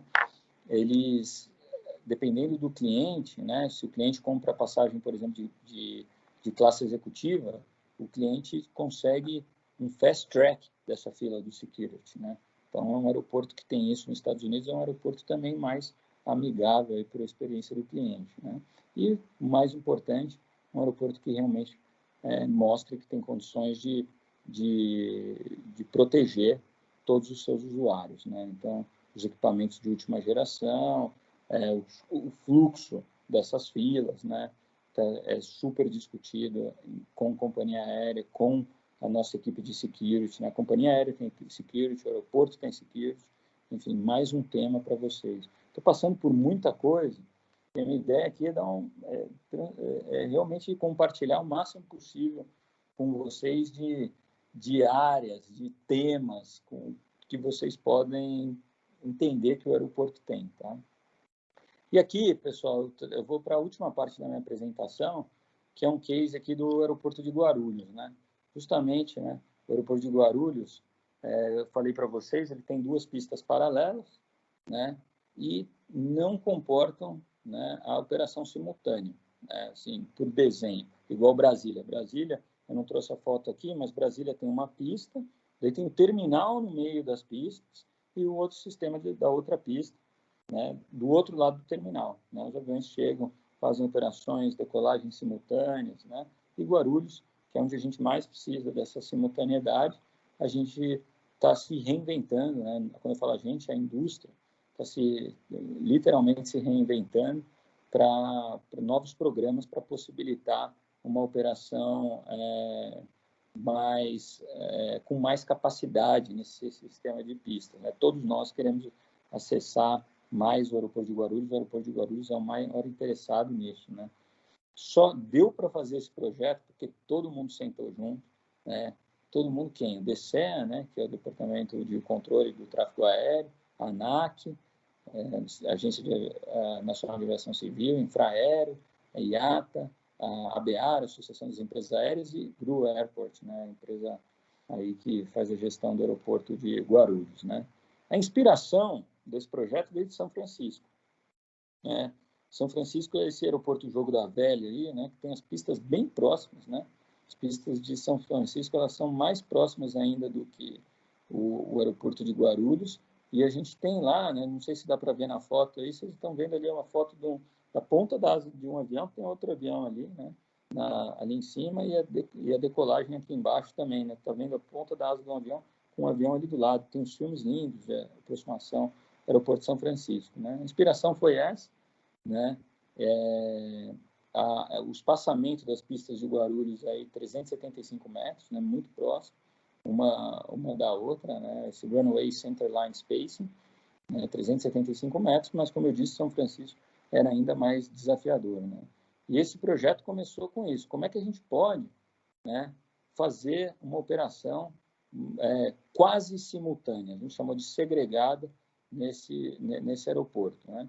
Aqui, não vou entrar tanto em detalhe, mas só para dizer para vocês que o principal foi a gente mudar a carta de aproximação e pouso, que prevê agora uma arremetida, né, que é quando o avião não pousa, visual, para um setor diferente do que aquele setor que normalmente é arremetida, né? Então, como as operações agora vão ficar mais próximas e quase paralelas, né, se por acaso tiver o uso incorreto da pista, tiver uma aeronave na pista na hora que eu for pousar, ou ainda uma aeronave que eu achei que já ia ter decolado, mas ainda não decolou, e a gente estiver pousando, a gente tem uma arremetida, para o lado oposto do que essa aeronave faria, né? E fomos discutindo cada procedimento, né, para chegar nesse grande objetivo aqui, né? Aqui seria a operação simultânea em condições visuais, né? A gente ainda ainda é o nosso grande objetivo, não chegamos lá, mas estamos com uma operação muito próxima, simultânea, que é essa operação segregada, né, em Guarulhos. Trouxe aqui são várias fotos para mostrar para vocês, né, do que se espera, né, que isso, em operações visuais e em operações instrumento, a gente espera também ganhar em separação, aí ficar 1,5 milha de diferença, né? Hoje as aeronaves chegam com 5 milhas de espaçamento, em alguns casos 3 milhas de espaçamento quando está em condição instrumento, né? Que é condição de voo por instrumento, que você não tem visibilidade do que está próximo a você. E o objetivo é chegar a ter 1,5, porém 1,5 medido nessa diagonal. Não sei se está dando para ver aí na figura, né? Quem vai pousar, a aeronave vai pousar na pista 9 da esquerda, né, que é aquela próxima do terminal, e a aeronave vai pousar na 9 da direita, sendo separado por 1,5 milha. Isso dobra a capacidade de aproximação. Se hoje é 3 milhas, operando em uma pista só para pouso,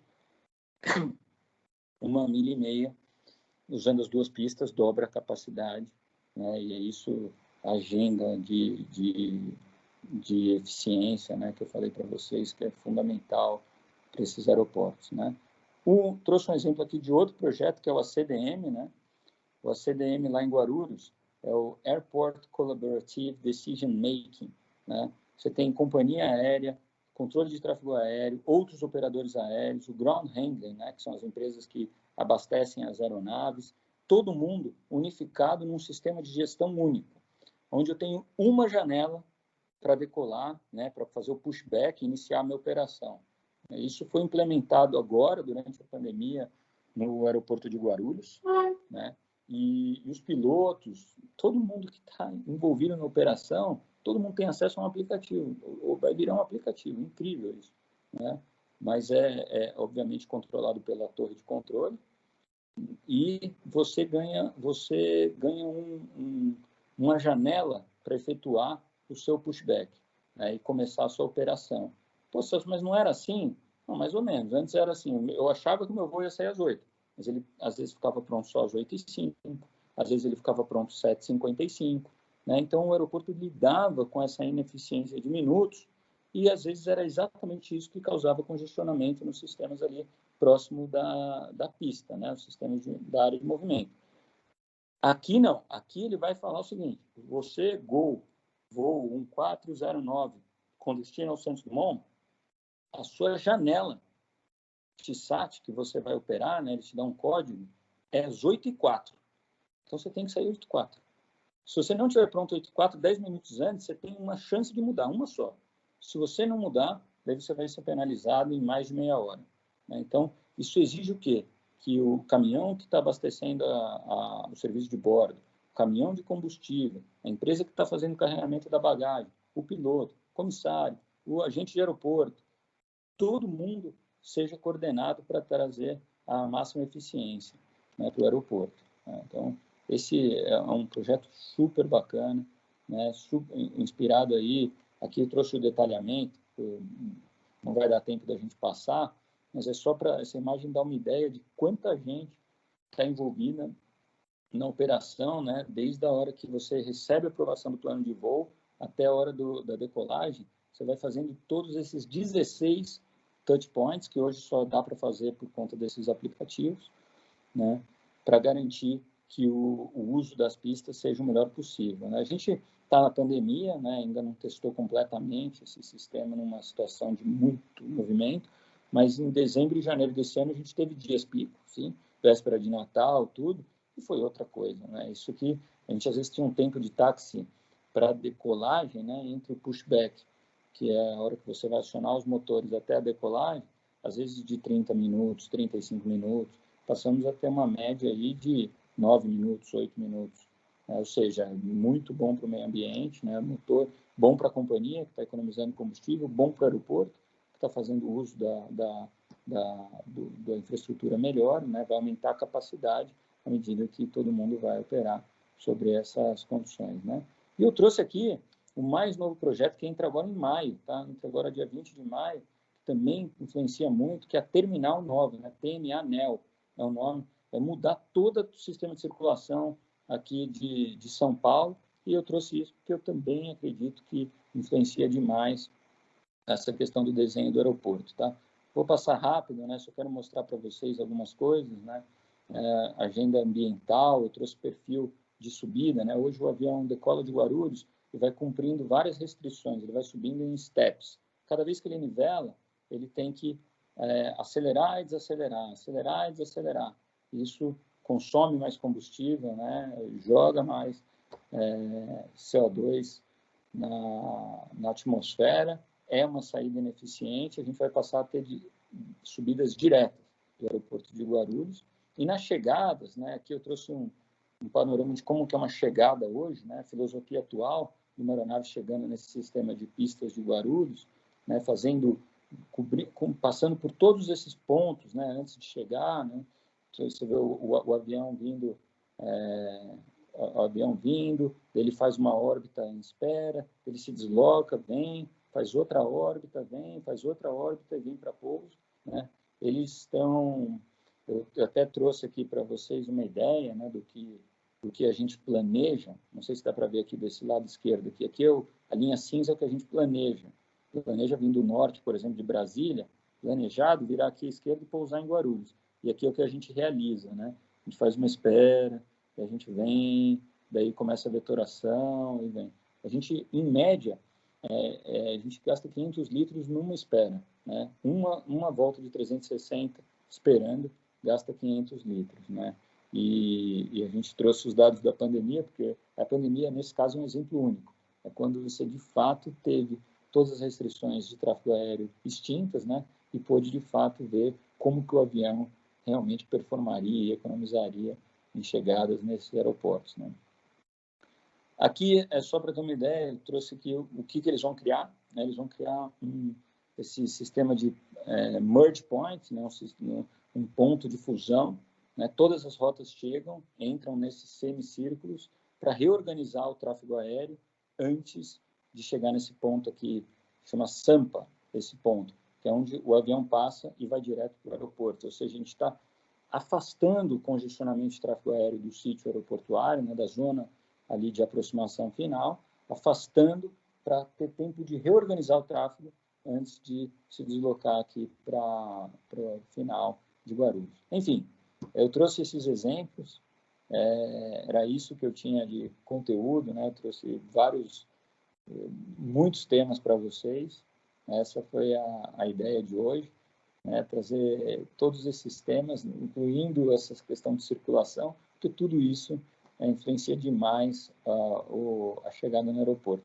Eu vou tentar passar agora para o computador, porque a minha bateria do celular vai acabar. Mas como eu estou quase terminando a apresentação, acho que não vai ter muito prejuízo para a gente. Só um minutinho.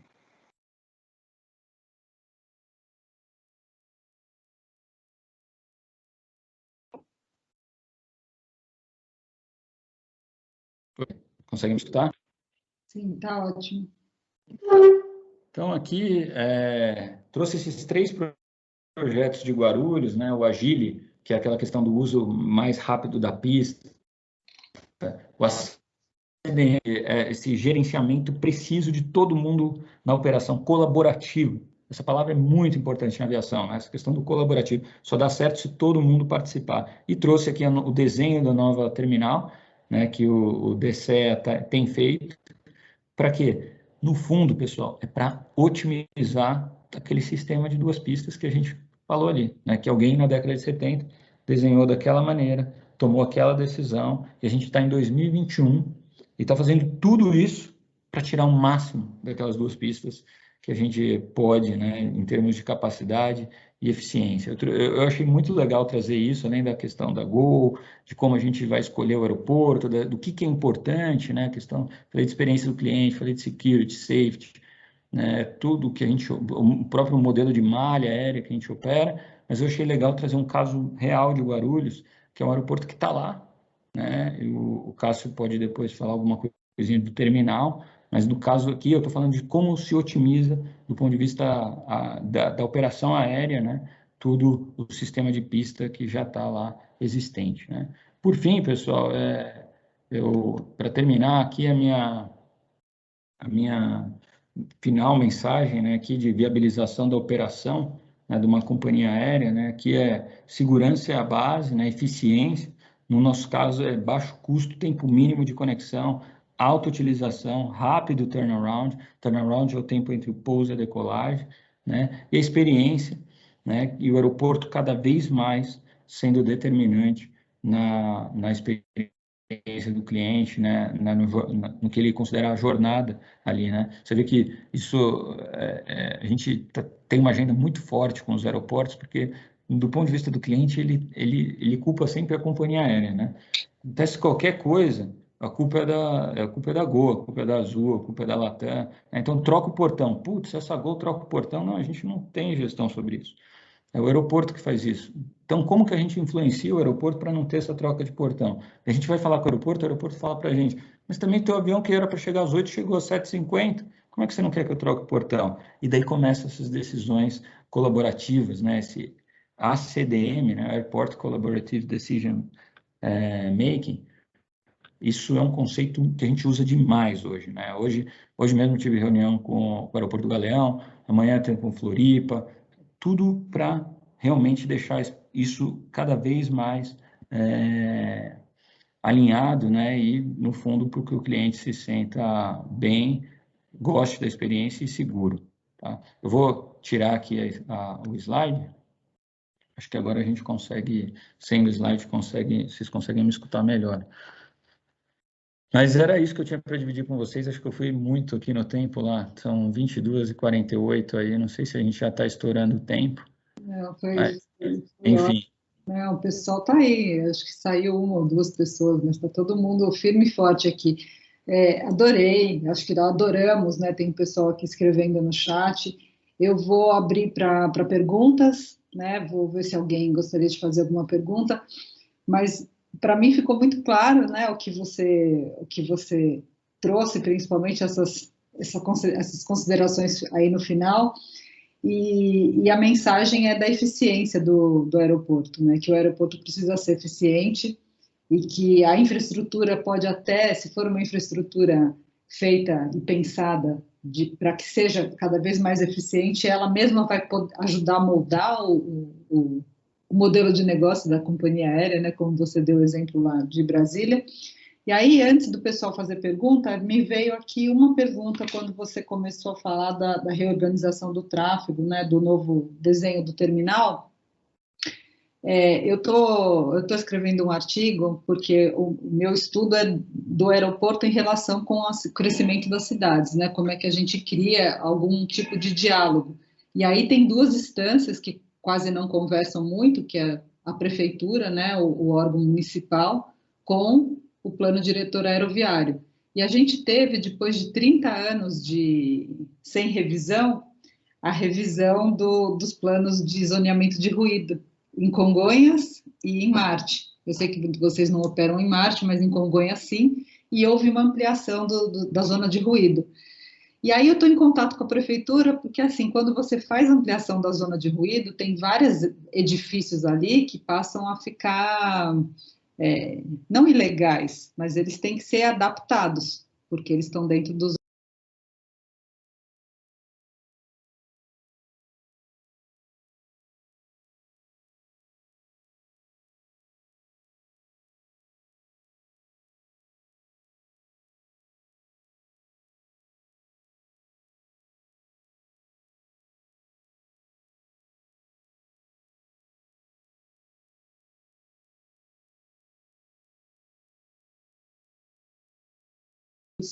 né, para que não prejudique os usos, as atividades que já estão no entorno dos aeroportos.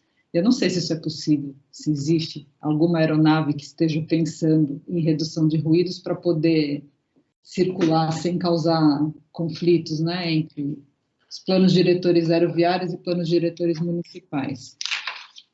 Bom, vou responder rapidinho, né? Não só falando de Congonhas, falando, na verdade, do que existe na aviação, né?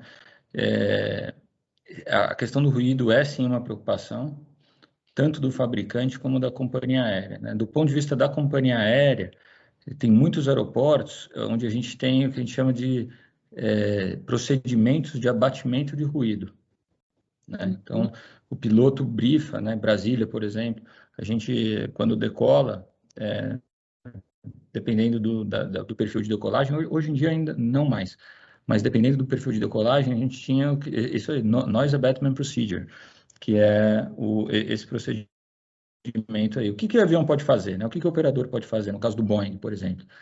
A gente pode deixar o avião mais tempo naquela configuração de decolagem com flap, né? Então, o avião, quando ele decola, né, normalmente ali com o flap, né? Flap 1, flap 5, no caso do Boeing, né? Flap 15, dependendo da decolagem, e você demorava mais tempo para recolher o flap, ou seja, você ficava numa razão de subida maior por mais tempo, né? Antes de acelerar o avião e começar a limpar a asa do avião para voar. Então, você fazia esse segmento, esse primeiro segmento, para passar ali nas casas, ali no aeroporto, ao redor do aeroporto de Brasília, mais alto. Quando você passava, era menos ruído, né? Esse é um exemplo, né? E isso tem demais na Europa, né? Muito, né? O aeroporto de Congonhas tem curfew, Santos Dumont tem curfew, que é para operação 23 horas, volta às 6 da manhã, né? Esses dois aeroportos têm curfew. Na Europa também, muitos aeroportos, inclusive esses internacionais, têm curfew também.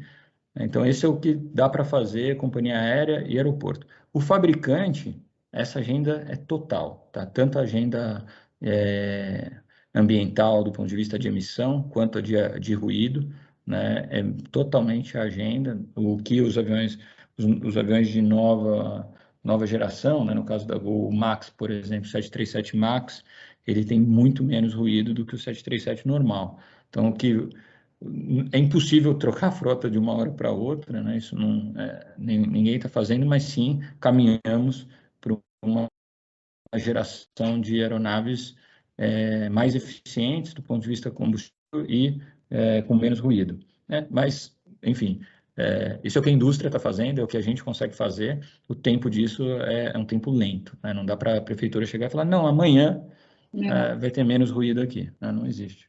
Não, e acho até que bom, enfim, a prefeitura também podia tomar outras decisões. Mas outra coisa que me chamou a atenção, a gente não entra muito na questão, nem daria tempo, porque a disciplina são praticamente 4 meses, nas questões muito técnicas, né, de solo, por exemplo, você falou aí da questão da camada, né, do CPA, da camada porosa, de ter uma camada drenante, aí me chamou muito a atenção a importância, né, da questão técnica que vocês têm, principalmente na civil, essa questão química, né, da técnica de entender os materiais, de entender a configuração do aeroporto. A nossa última aula a gente tratou de configuração de aeroporto, e aí acho que meu irmão trouxe isso para a gente de novo, entender a lógica do funcionamento da infraestrutura tem uma influência brutal no desenho, no layout do projeto. E aí eu me lembro que um dos alunos falou, nossa, é muito complicado. É realmente muito, muito complexo mesmo. O Céu, para te liberar aí, tem uma... Acho que o Cássio, se você quiser abrir o microfone, eu vi aqui que você escreveu, não está entrando no chat do meu Teams, mas entrou... Opa, posso sim. Entrou, né? Você falou das relações conflituosas, né? De experiência de passageiro, visitante, segurança aeroportuária. Tá sem microfone, Cássio. Tá mudo. E agora? Agora tá tudo ok. Legal. Então, eu tinha... Nossa, parabéns pela apresentação. É um prazer, assim, enorme.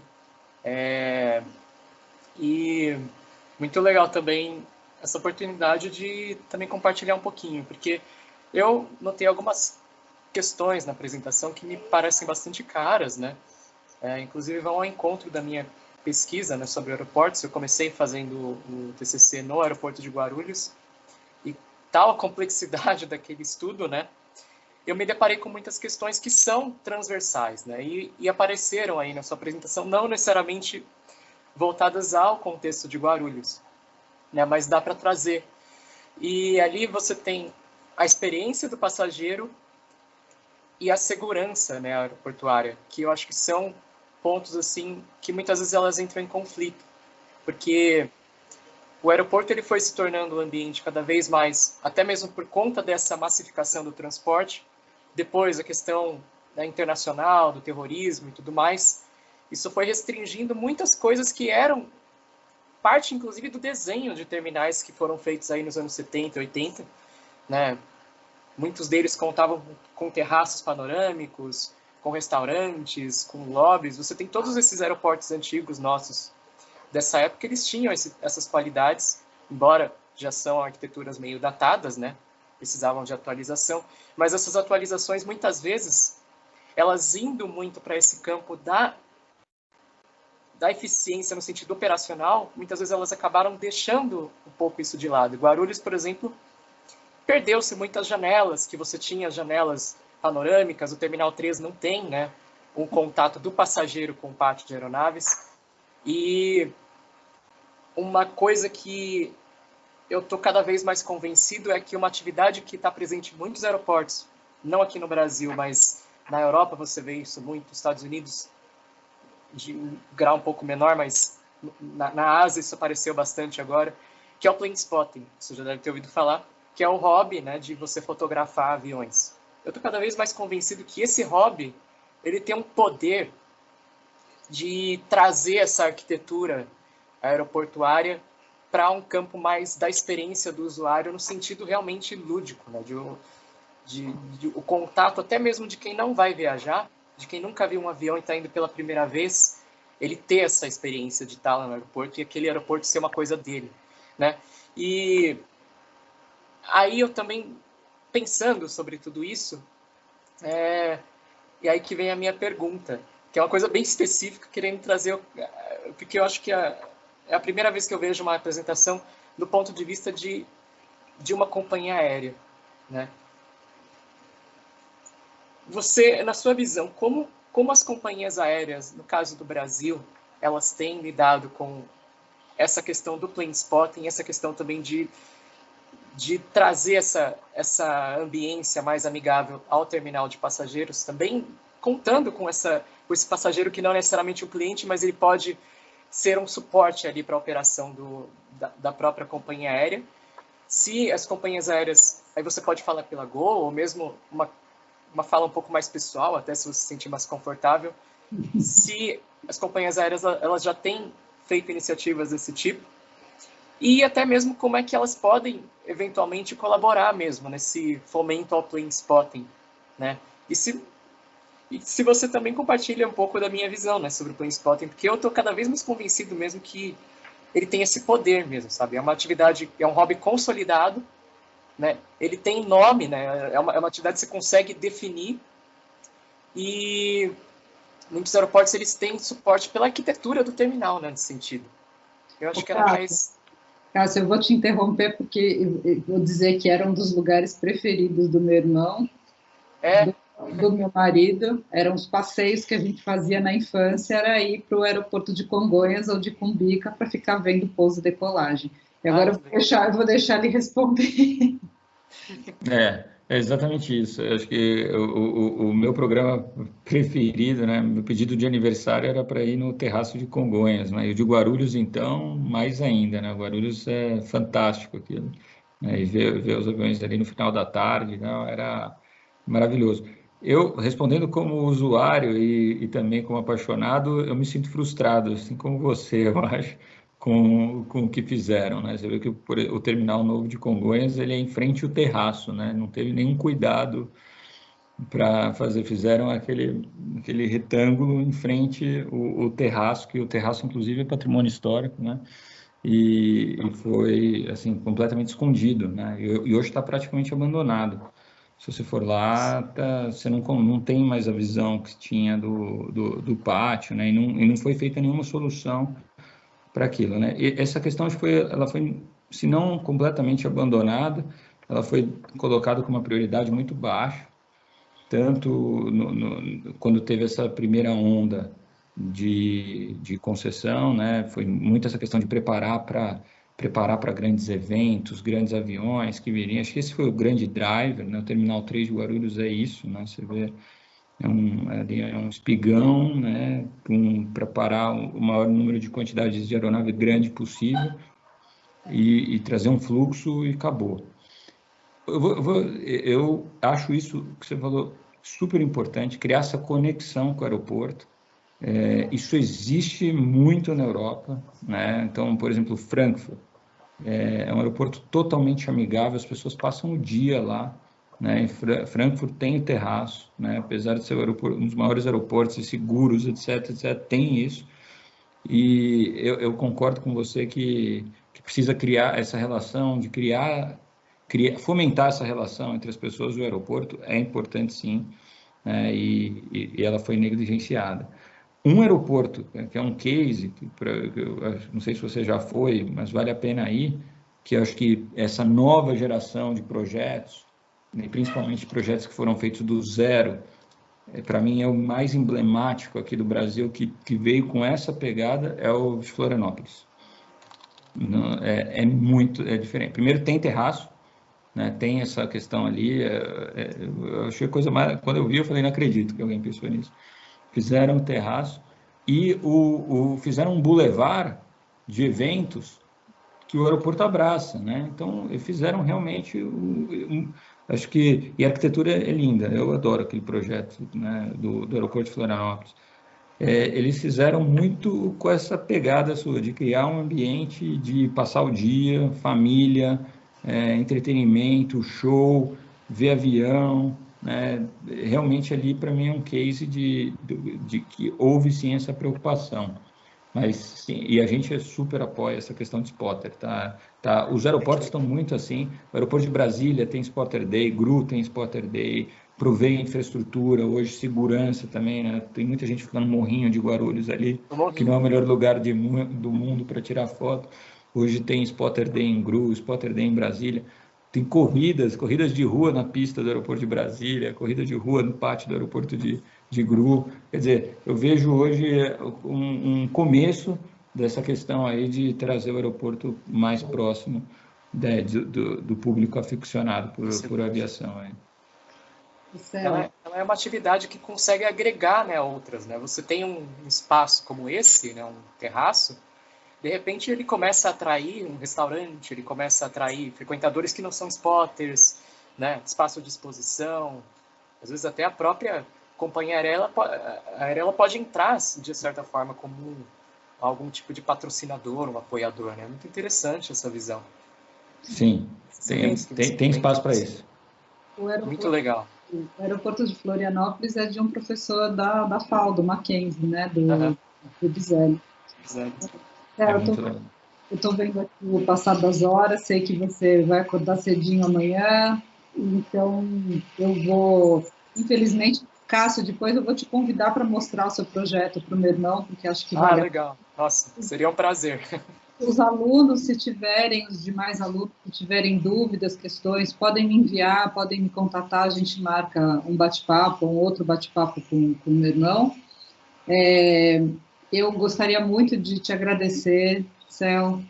Obrigada por dividir com a gente o seu tempo. a sua história profissional, que para mim é muito gostoso escutar, mas é muito inspirador aí para os jovens. E eu tenho certeza que você despertou, além de curiosidade, uma vontadezinha neles de atuar nesse setor que tem muita área para eles atuarem. Então, pessoal, agradeço muito a presença de todos. Nesse momento, então, encerramos a nossa palestra, a nossa reunião aqui. E é isso. Boa noite a todos. Fiquem com Deus e eu vou deixar disponibilizada essa palestra, então, no YouTube do CCT Campinas, tá bom? Boa noite, então, pessoal. Obrigado, Lá. Obrigado a todos vocês aí pela paciência. E, de novo, eu trouxe muito tema. Qualquer coisa que vocês quiserem explorar de verdade, entrar no detalhe, eu fico à disposição aí. Lá tem meu contato. Eu crio esse canal com vocês e a gente explora juntos. A ideia era trazer muitos elementos para vocês nas próximas aulas também irem discutindo e tendo isso em mente, né? Essa questão do operador aéreo. É isso. Espero ter conseguido plantar isso em vocês.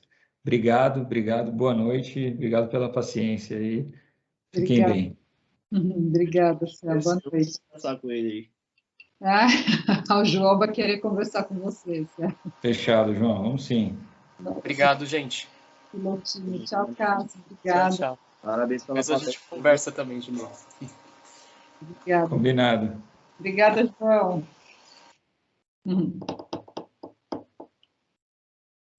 Pessoal aqui, todo mundo agradecendo, viu, Céu? Muito bom. Obrigada, então. Valeu lá. Um beijo, vou saindo, então. Boa noite.